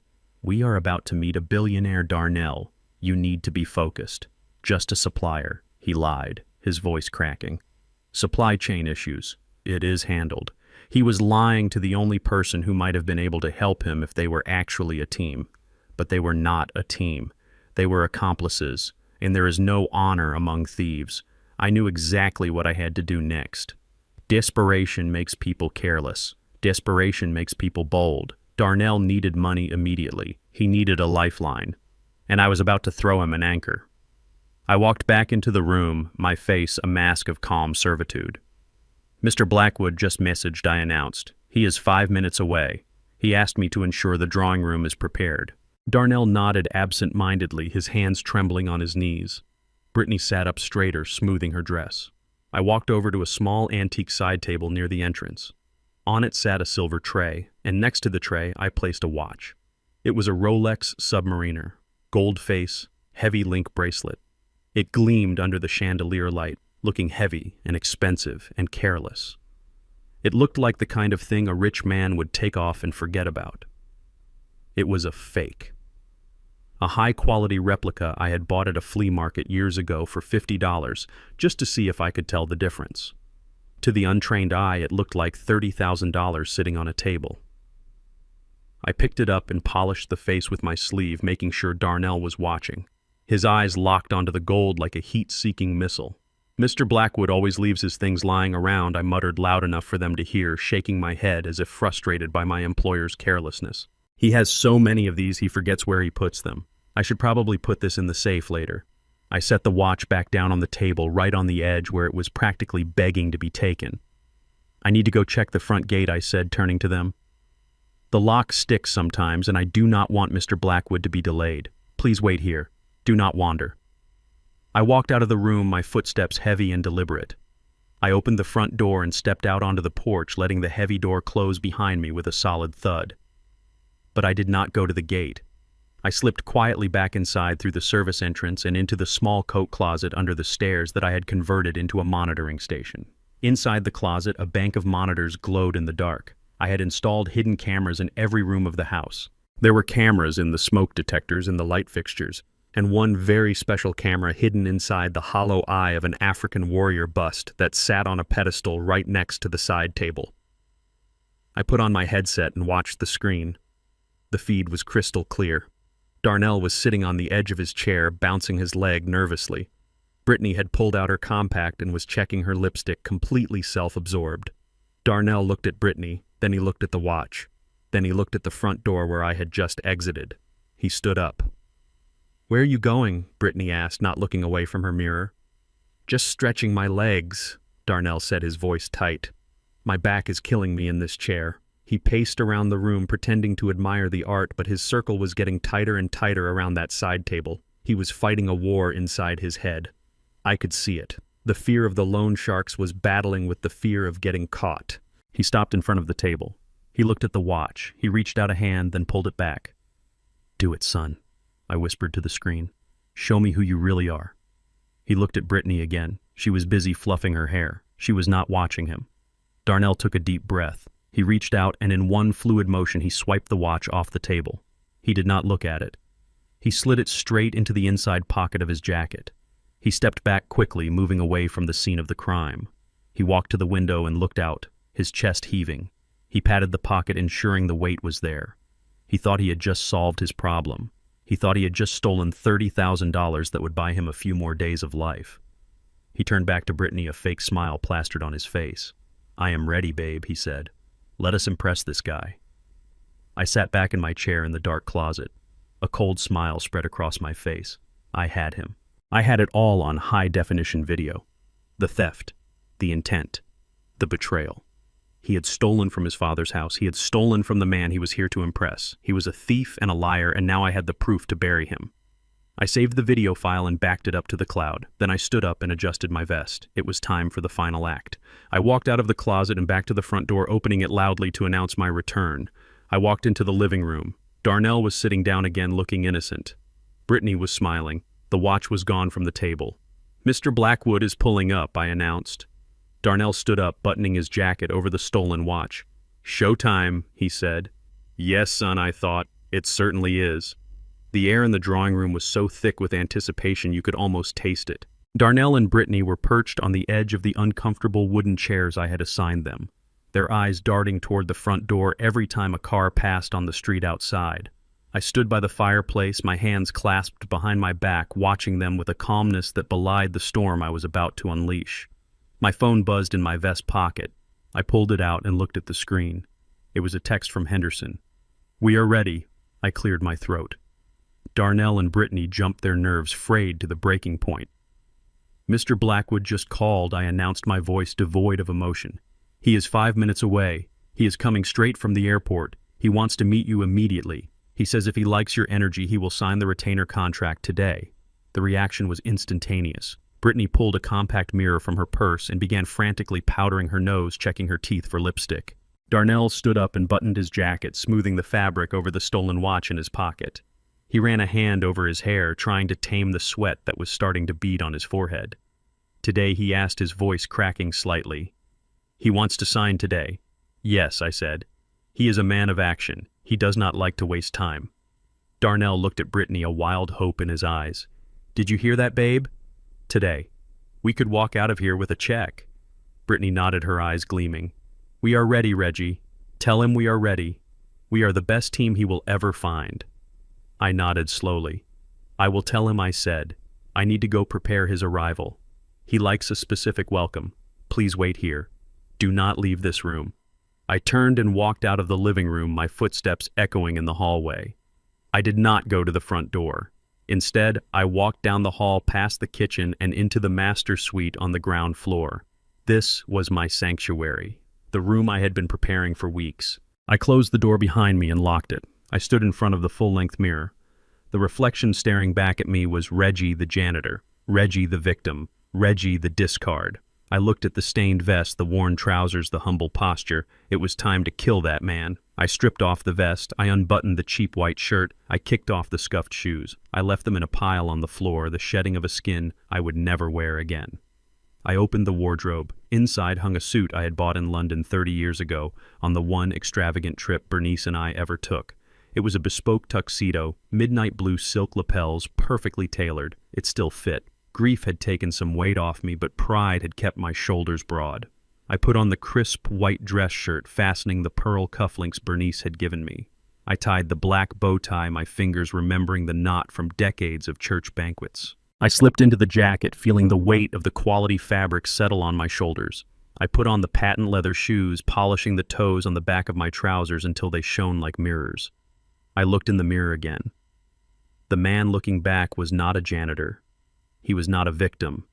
He was Reginald Carter, a man of substance, a man of history, a man of power. I checked my watch. 15 minutes had passed. They would be sweating now, wondering where I was, wondering why the front door had not opened. The silence in the house would be pressing down on them, making them question every shadow. I poured a small glass of cognac from the crystal decanter on the dresser. I took a sip, letting the warmth spread through my chest. Then I picked up the heavy brass keyring Bernice had left me. "It is time, Bernice," I whispered to the empty room. "Watch this." I walked out of the bedroom and down the hall. I did not walk with the shuffle of an old man. I walked with the stride of a king returning to his throne. I reached the double doors of the drawing room. I could hear them whispering inside, their voices thin and anxious. "Where is he?" Darnell was saying. "Why is it taking so long? Where is Pop?" "Maybe he messed up," Brittany hissed. "Maybe Mr. Blackwood fired him. Maybe we should just leave. This feels weird. We cannot leave," Darnell snapped. "I need this money, Brittany. We need this." I smiled. I placed my hand on the brass handles of the double doors. I took a deep breath, and then I threw the doors open. They swung wide with a dramatic creak, revealing me standing in the doorway framed by the light from the hallway. Darnell and Brittany jumped to their feet, their eyes wide. They were expecting a stranger, a white billionaire, an eccentric European. Instead, they saw me. But they did not see Pop. They saw a man in a tuxedo holding a glass of cognac, looking at them with a mixture of pity and contempt. Behind me stepped Henderson, carrying a thick leather briefcase, looking every inch the high-powered attorney he was. Darnell blinked, his mouth opening and closing like a fish. "Pop," he stammered. "What are you doing? Why are you dressed like that? Where is Mr. Blackwood?" Brittany let out a nervous laugh. "Reggie, are you drunk?" she asked. "Did you steal the owner's clothes? Take that off before he gets here. You are going to get us all arrested." I did not move. I did not flinch. I took a slow sip of my cognac, my eyes never leaving theirs. "There is no Mr. Blackwood," I said, my voice deep and resonant, filling the room. Darnell took a step back, confusion warring with fear on his face. "What do you mean?" he asked. "You said he was coming. You said he owns this house." I took a step forward into the room, my shoes clicking sharply on the hardwood floor. "I lied, son," I said simply. Brittany looked around the room as if expecting the real owner to jump out from behind the curtains. "This is not funny, Reggie," she shrilled. "Stop playing games. Where is the owner?" I spread my arms wide, encompassing the room, the art, the furniture, the legacy. "You are looking at him," I said. Silence. Absolute heavy silence. Darnell stared at me. He looked at the tuxedo. He looked at the confidence in my stance. He looked at Henderson standing stoically behind me. "You," he whispered, "you own this place." I walked over to the Italian leather sofa, the one I had forbidden them to touch. I sat down, crossing my legs, comfortably resting my arm on the back. "Yes," I said. "Bernice left it to me. She bought it 10 years ago. She knew you would come for the house on Elm Street. She knew you would try to strip me bare, so she built me a fortress." Brittany started to shake her head, her face pale. "No," she said. "That is impossible. You are broke. You are a postman. You have a pension. You do not have millions of dollars." I smiled, cold and sharp. "You are right, Brittany," I said. "I was a postman. But Bernice was a saver, and she was smart. She invested, she planned, and she left me everything. This house, the accounts, the art, it is all mine." Darnell looked at me, and for the first time I saw true fear in his eyes. He realized the scale of his mistake. He realized he had been playing checkers while I was playing chess. "Pop," he said, his voice trembling. "Why did you not tell us? Why did you let us sell the other house? Why did you let us take you to the nursing home?" "Because I needed to know," I said, taking another sip of cognac. "I needed to know who you really were. I needed to know if there was any part of my son left inside that suit, or if you were just a shell filled with greed." "And what did you find?" Brittany asked, her voice barely a whisper. I looked at them both. I looked at the stains on her dress from cleaning my floor. I looked at the bulge in Darnell's pocket where my stolen watch was hidden. "I found exactly what I expected," I said. "Nothing." Henderson stepped forward, placing the briefcase on the coffee table with a heavy thud. "Mr. Carter," he said, his voice professional and cold, "shall we proceed with the eviction?" "Eviction?" Darnell squeaked. "What eviction?" "Not eviction, son," I said, standing up. "Revelation." I nodded at Henderson. He opened the briefcase. "It is time to show you what else Bernice left me," I said. "And it is not just money. It is the truth." Brittany stared at me for a long moment, her eyes wide and unblinking. The silence in the room was so heavy, it felt like physical pressure pressing against our eardrums. Then suddenly she threw her head back and let out a laugh that sounded more like a scream.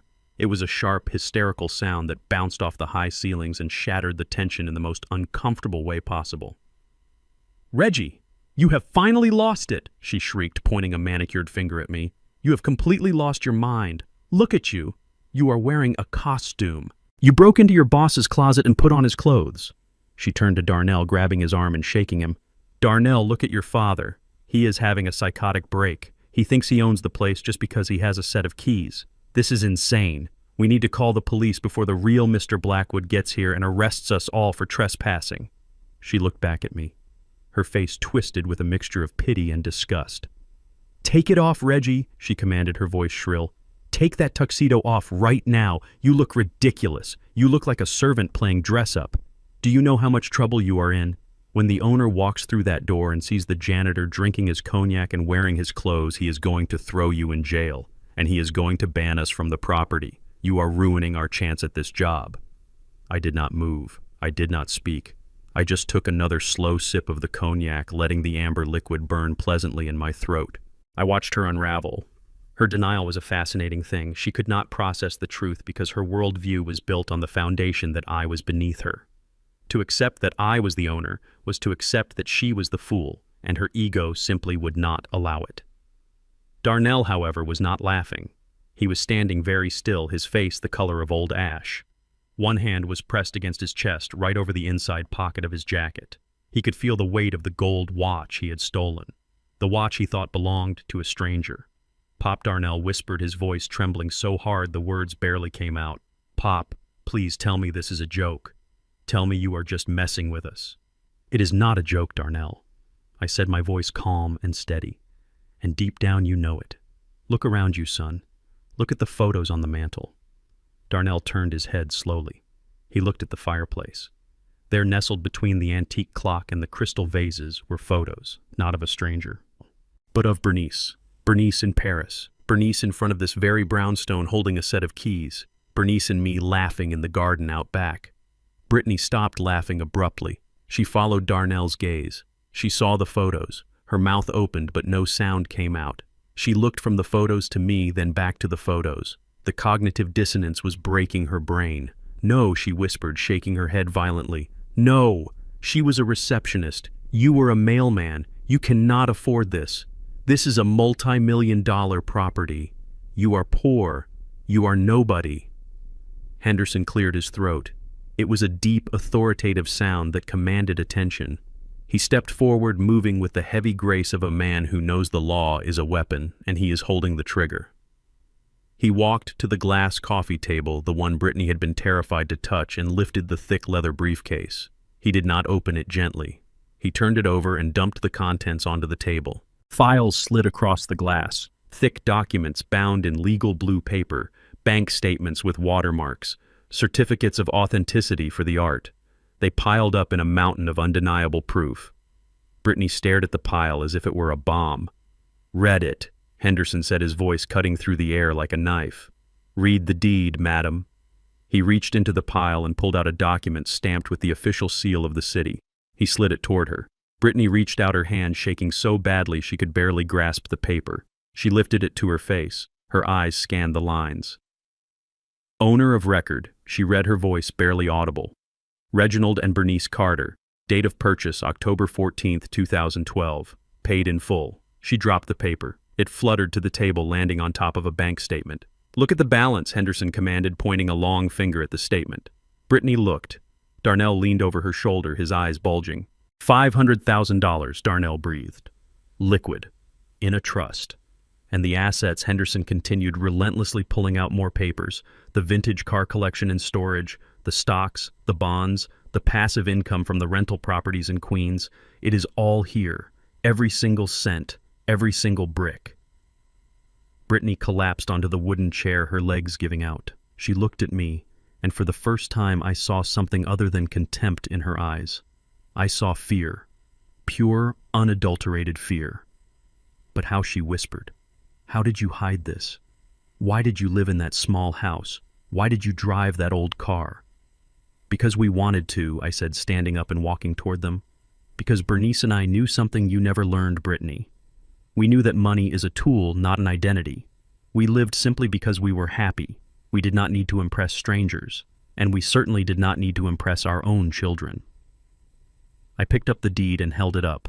Bernice bought this place with money she inherited from her great-aunt, a woman who invested in Harlem real estate when everyone else was running away. Bernice was brilliant. She managed our money while I delivered the mail. She built a legacy. I looked at Darnell. He was sweating profusely now, the perspiration soaking through his cheap suit. She left it all to me, I said. Every dime. Do you know why she did not leave it to you, Darnell? Darnell shook his head mute. Because she knew, I said, my voice hardening. She told me on her deathbed. She said, Reggie, do not give it to him. Not yet. He is weak. And he married a shark. If you give it to him, they will pick your bones clean. Brittany flinched as if I had slapped her. She called us vultures, Henderson said, his voice devoid of sympathy. In her will, she specifically excluded you, Darnell. She wrote that you had lost your way. She wrote that until you learned to be a man instead of a leech, you were not to touch a single penny of her hard work. I walked closer to them until I was looming over Darnell. She was right, I said softly. She knew you better than I did. I tried to defend you. I tried to tell her you were just struggling, that you were just trying to find your way. But she saw the truth. She saw the greed in your eyes when you looked at her jewelry. She saw the way you treated us when you thought we had nothing. Darnell looked down at the floor. He could not meet my gaze. His hand was still clutching his chest, protecting the stolen watch. And now I see it too, I continued. I gave you a chance, Darnell. I played the part of the poor, helpless old man. I gave you the opportunity to show me kindness, to show me that you cared about your father and not just his wallet. And what did you do? I paused, letting the question hang in the air. You threw me away, I said. You tossed me into a nursing home like a bag of garbage. You sold my home, the home you grew up in, to pay for your debts and your wife's vanity. You treated me like a burden. Brittany began to sob. It was an ugly sound, wet and gasping. We didn't know, she cried. We didn't know you had money, Reggie. If we had known, it would have been different. I laughed. A cold, mirthless sound. Exactly, I said. If you had known, you would have treated me like a king. You would have kissed the ground I walked on. But that is not love, Brittany. That is prostitution. You only treat people well when you think you can get something from them. And that is why you will never have this. I gestured to the room. You are not fit to polish the floors in this house, let alone live in it. Darnell made a choking sound. He was hyperventilating. The reality of his situation was crashing down on him with the force of a tidal wave. He realized that the man standing in front of him, the man he had scorned and evicted, was a millionaire. He realized that he could have been the heir to a fortune if he had just been a decent human being. But then, a darker realization hit him. I saw it in his eyes. The panic shifted from regret to terror. He was standing in the home of a millionaire he had just robbed. He felt the weight of the fake Rolex in his pocket. 30 minutes ago, he thought he was stealing from a stranger, a nameless victim who would never miss it. He thought he was clever. Now he knew he had stolen from his father. And not just his father, but a father who had the resources to destroy him. He looked at me, and his eyes were wide with a plea for mercy. But he did not speak. He could not. Because he knew that if he admitted what he had done, it would be the end. But it was already the end. He just did not know it yet. Henderson gathered the papers, leaving the deed visible on top of the pile. The assets are secured, Henderson said, looking at Brittany. The accounts are locked. The locks on the brownstone have been changed, though you never had keys to begin with. And as for the sale of the Elm Street house, that transaction has been flagged for fraud. Brittany looked up, her mascara running down her face in black streaks. Fraud, she whispered. You sold a house under false pretenses, Henderson said. You coerced a senior citizen into a nursing home to facilitate the sale. We have filed a motion to freeze those funds. You will not see a dime of that sale, and the buyers are already suing you for misrepresentation. Darnell groaned and put his head in his hands. And there is one more thing, Henderson said. He looked at me. I nodded. This morning, I continued, I had a security audit done. This house is filled with valuables, Darnell. Art, jewelry, antiques. Bernice collected things. Beautiful things.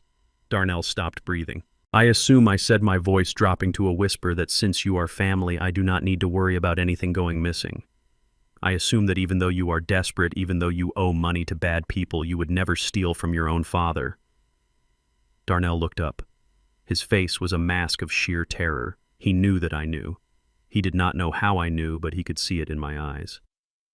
Pop, he croaked. Because stealing from family, I said, leaning in close, is the lowest thing a man can do. And if someone were to steal from me, Darnell, if someone were to take something from this house, I would not treat them like a son. I would treat them like a criminal. Brittany looked at Darnell, confused by his reaction. She did not know about the watch. She did not know her husband was a thief. Darnell, what is he talking about? She asked. Darnell did not answer. He just stared at me, shaking uncontrollably. He was trapped. If he put the watch back, he admitted guilt. If he kept it, he was walking out with stolen property. I sat back down on the sofa and picked up my glass. But we are getting ahead of ourselves, I said, taking a sip. We are not done yet. There is still the matter of your employment. You wanted a job, didn't you? You wanted to manage my estate. I smiled. Well, let us see your qualifications. I nodded at Henderson. He reached into his briefcase again, but this time he did not pull out papers. He pulled out a remote control. He pointed it at the large flat-screen television mounted discreetly above the fireplace, hidden behind a sliding panel of artwork. The painting slid away, revealing the black screen. I think you should see this, Henderson said. He pressed play. The silence in the room shattered like a dropped vase. Darnell did not cry, and he did not beg. Instead, a vein in his forehead began to pulse, a thick cord of rage that I had seen only once before when he was a teenager, and I refused to buy him a car he had not earned. He stood up so abruptly that the wooden chair clattered backward, hitting the floor with a sound like a gunshot. His face was twisted, not with remorse, but with the ugly distortion of a cornered animal. You are lying, Darnell screamed, his voice cracking. This is a trick. You are senile. That is what this is. You are having an episode.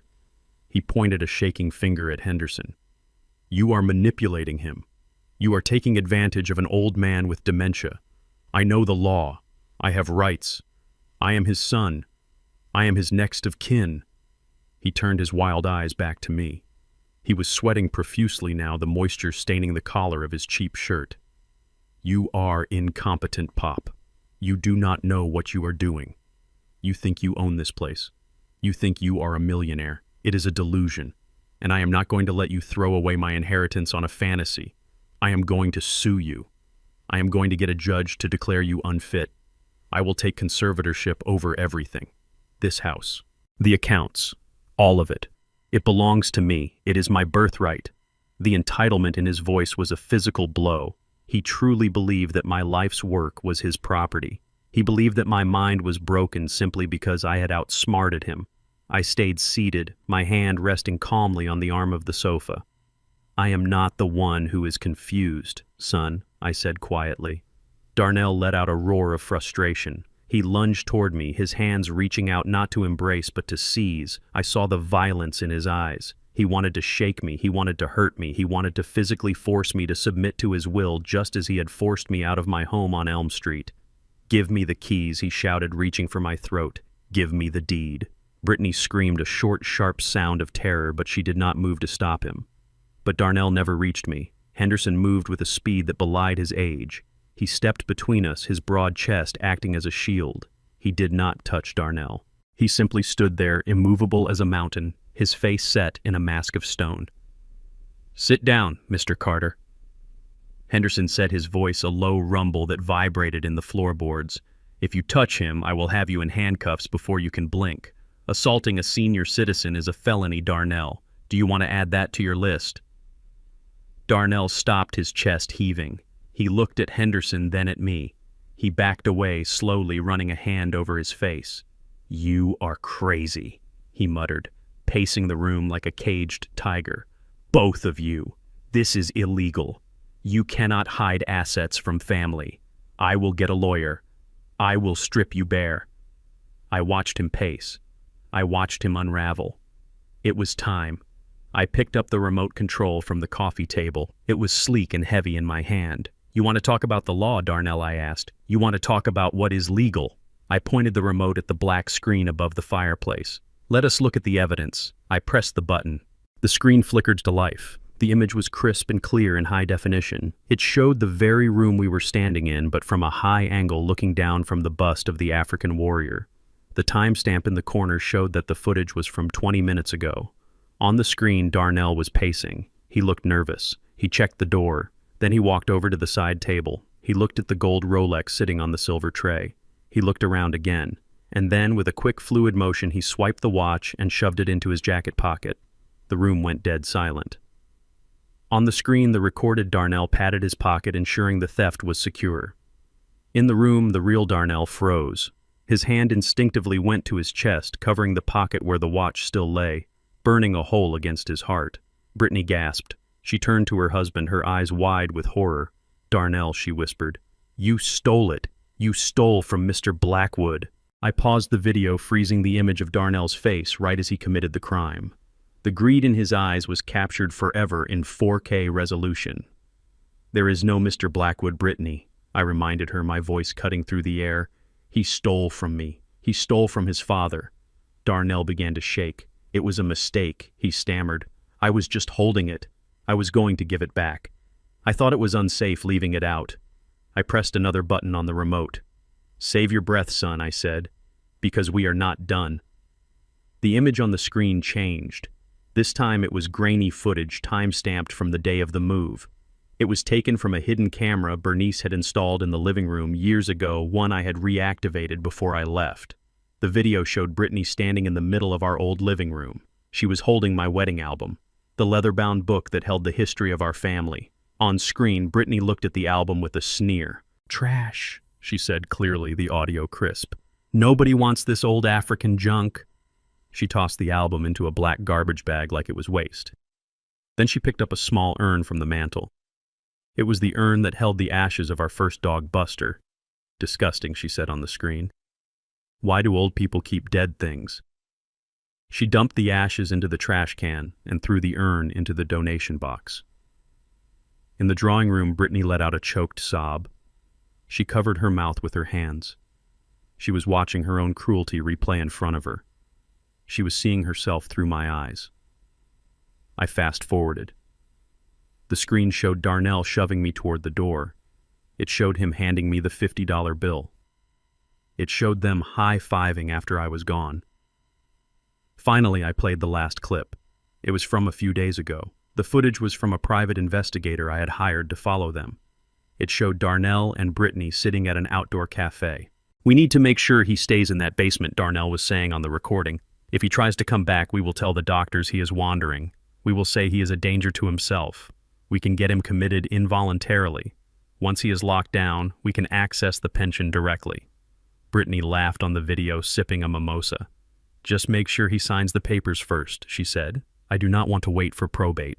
I turned off the TV. The screen went black, leaving us in the dim light of the drawing room. I looked at them. They were huddled together, but they were not touching. They were isolated in their own shame. So I said, my voice soft but hard as steel, "You want to sue me. You want to call the authorities. Please do." Henderson stepped forward again. He opened a new folder in his briefcase. "Here is the situation," he said, his tone clinical and detached. "We have video evidence of grand larceny. That Rolex is valued at $30,000 even if it is a replica. The intent to steal a high-value item is a felony. We have video evidence of elder abuse and financial exploitation. We have recordings of conspiracy to commit fraud." He looked at Darnell. "And we have the transaction records from the sale of the Elm Street house. You signed an affidavit stating that your father was moving into a care facility to secure the sale. That is fraud, Darnell. You lied to the bank. You lied to the buyers. And you lied to the state." Darnell sank into the chair, burying his face in his hands. He made a sound like a wounded animal. "I can have the police here in 10 minutes, Henderson continued. "I can have you both arrested tonight. The charges will stick. With this evidence, you are looking at a minimum of 10 years in state prison, maybe more." Brittany began to hyperventilate. "Prison," she wheezed. "I cannot go to prison. I have a career. I have a life." "You have nothing," I said, standing up. "You have debt. You have lies. And you have a husband who steals from his own father." I walked over to Darnell. I stood over him, looking down at the top of his head. I remembered when he was a boy, and I used to smooth his hair when he was afraid of the dark. I wanted to comfort him. I wanted to tell him it would be okay. But I could not, because he had brought the darkness into my house. "Darnell," I said, "look at me." He raised his head. His eyes were red-rimmed and terrified. "Pop, please," he whispered. "I am sorry. I was desperate. The loan sharks. They are going to kill me. I did not flinch. You made your bed, son. Henderson checked his watch. Here is the offer, he said. And it is the only one you are going to get. You will sign a document today admitting to the theft and the fraud. You will relinquish all claims to the Carter estate, present and future. You will agree to a permanent restraining order. You will never come near Reginald Carter again. And in exchange, Brittany asked, her voice trembling with a sliver of hope. In exchange, Henderson said, closing the folder with a snap, we do not call the police. You walk out of here. You stay free. But you leave with nothing. The money from the house sale is frozen and will be returned to the buyers. The watch stays here. You leave with the clothes on your backs. Darnell looked at me, pleading. Pop, you are sending me out there with nothing. The sharks. They are waiting. If I do not pay them, they will break my legs. I looked at him. I looked at the man who had planned to lock me away until I died. You should have thought about that before you tried to bury me, I said. I held out my hand. The watch, Darnell. Give it to me. Darnell reached into his pocket. His hand shook violently. He pulled out the heavy gold watch. He placed it in my palm. It was warm from his body heat. I looked at it. It was a fake. Just like his love. Just like his success. I put it in my pocket. Sign the papers, I said, turning my back on them. And then get out of my house. I heard the scratch of the pen on paper. I heard Brittany sobbing. I heard Darnell breathing ragged breaths. When they were done, Henderson took the papers. Go, he said, pointing to the door. They stood up. They looked like ghosts. They walked toward the door, their blue plastic booties crinkling on the hardwood floor. They did not look back. I waited until I heard the front door close. Then I heard the heavy iron gate clang shut. I walked to the window and looked out. They were standing on the sidewalk. They looked small. They looked lost. And then I saw the black SUV pull up to the curb. Two large men got out. They were not police. They were the collection agency Darnell had been running from. I watched as Darnell saw them. I watched him try to run. I watched them grab him. I closed the curtains.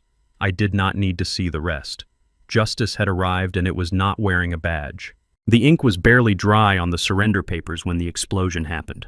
It started with a sound that cracked through the heavy silence of the drawing room like a whip.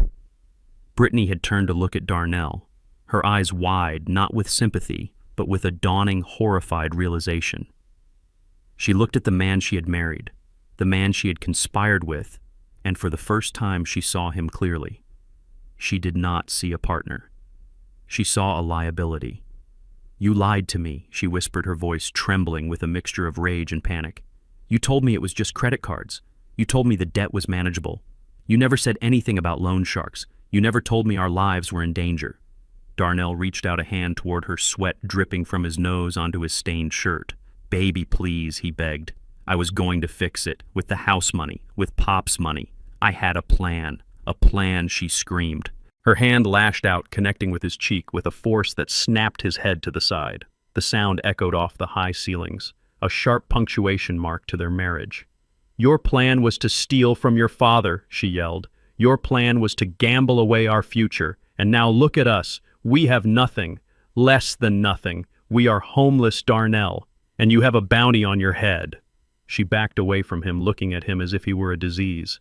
I am done, she hissed. Do not follow me. Do not call me. I am filing for divorce in the morning.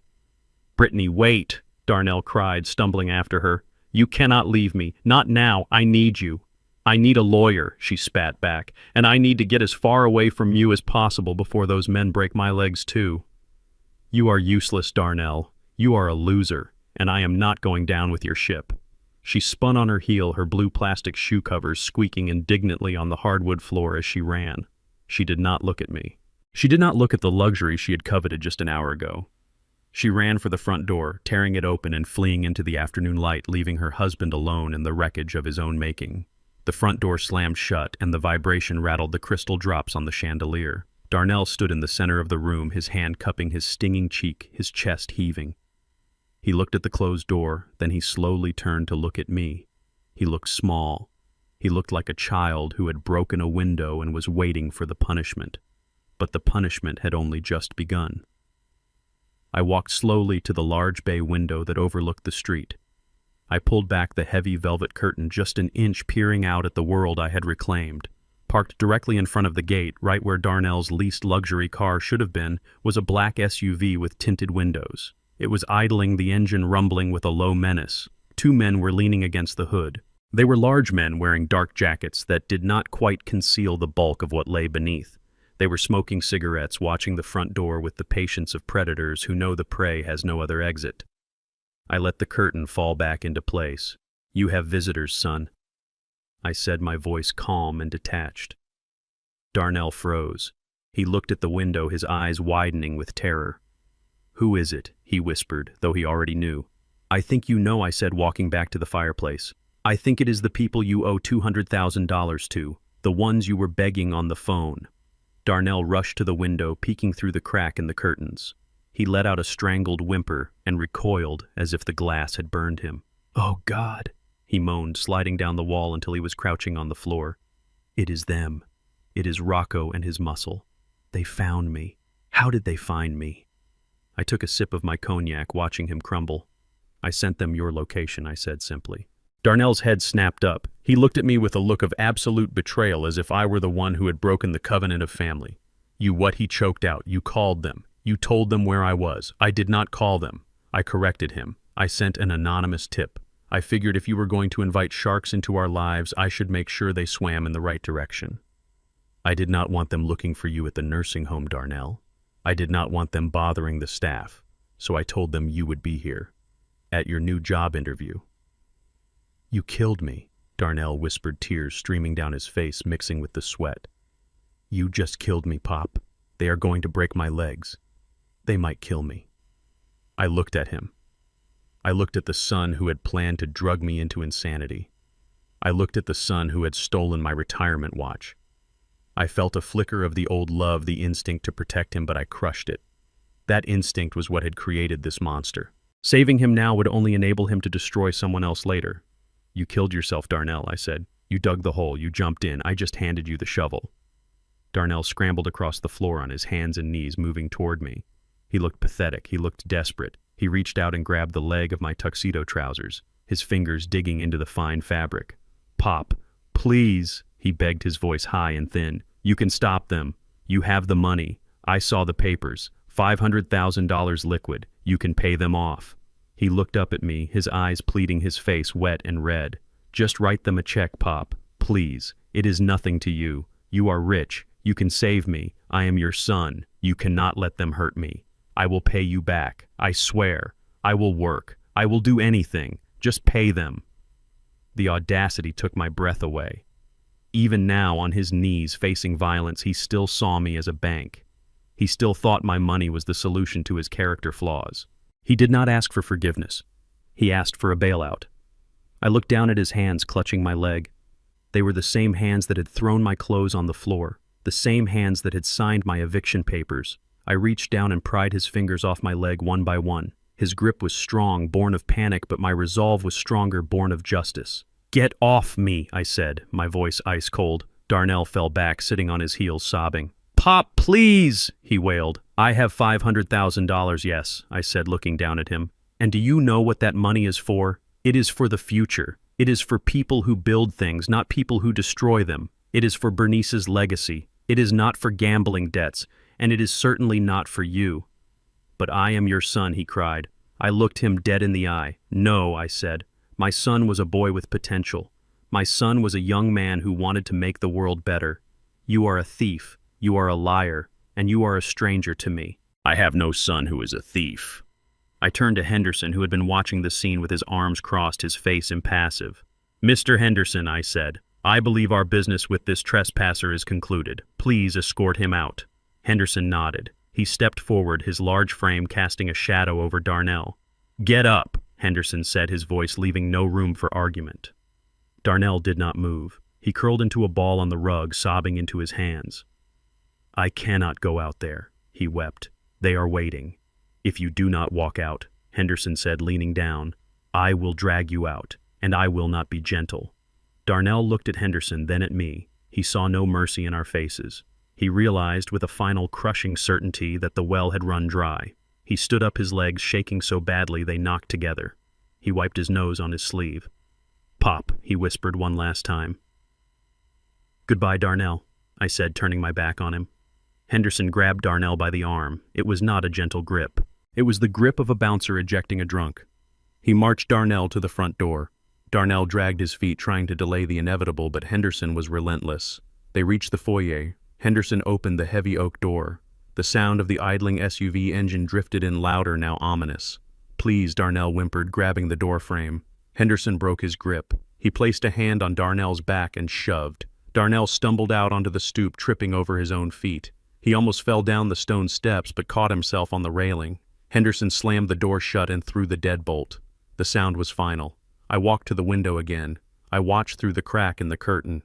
Darnell stood on the sidewalk alone. He looked back at the house, his face a mask of terror. Then he looked at the SUV. The car doors opened. The two men stepped out. They did not run. They did not shout. They just walked toward him, calm and inevitable as the tide. Darnell took a step back, but there was nowhere to go. The gate was locked behind him. The street was empty. One of the men reached him. He put a heavy arm around Darnell's shoulders like an old friend. He leaned in and said something. Darnell nodded rapidly, his whole body shaking. The man guided him toward the car. Darnell did not fight. He got into the back seat. The men got in on either side of him. The SUV pulled away, merging into the traffic, disappearing into the city.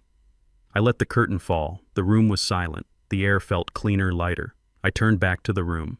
I looked at the empty wooden chair where my son had sat.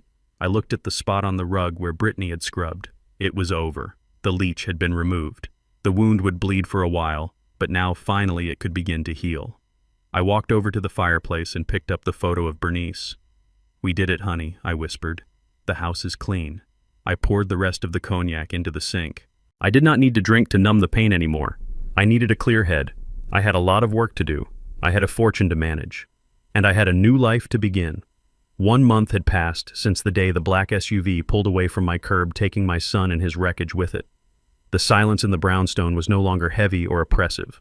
It was the silence of peace, the kind that settles over a place after a long storm has finally broken.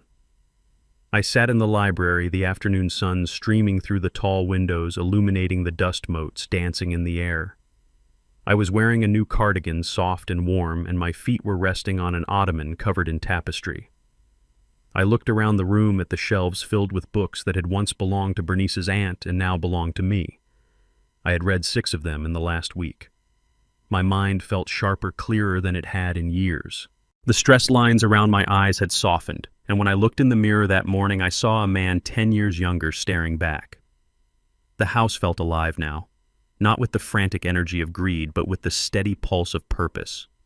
I had hired a small staff, a housekeeper who hummed gospel tunes while she dusted, and a gardener who was helping me restore the small courtyard in the back to its former glory. They treated me with respect, not because I paid them well, though I did, but because I treated them like people. We drank coffee together in the kitchen in the mornings and talked about the news. It was the kind of simple human connection I had been starved of for so long.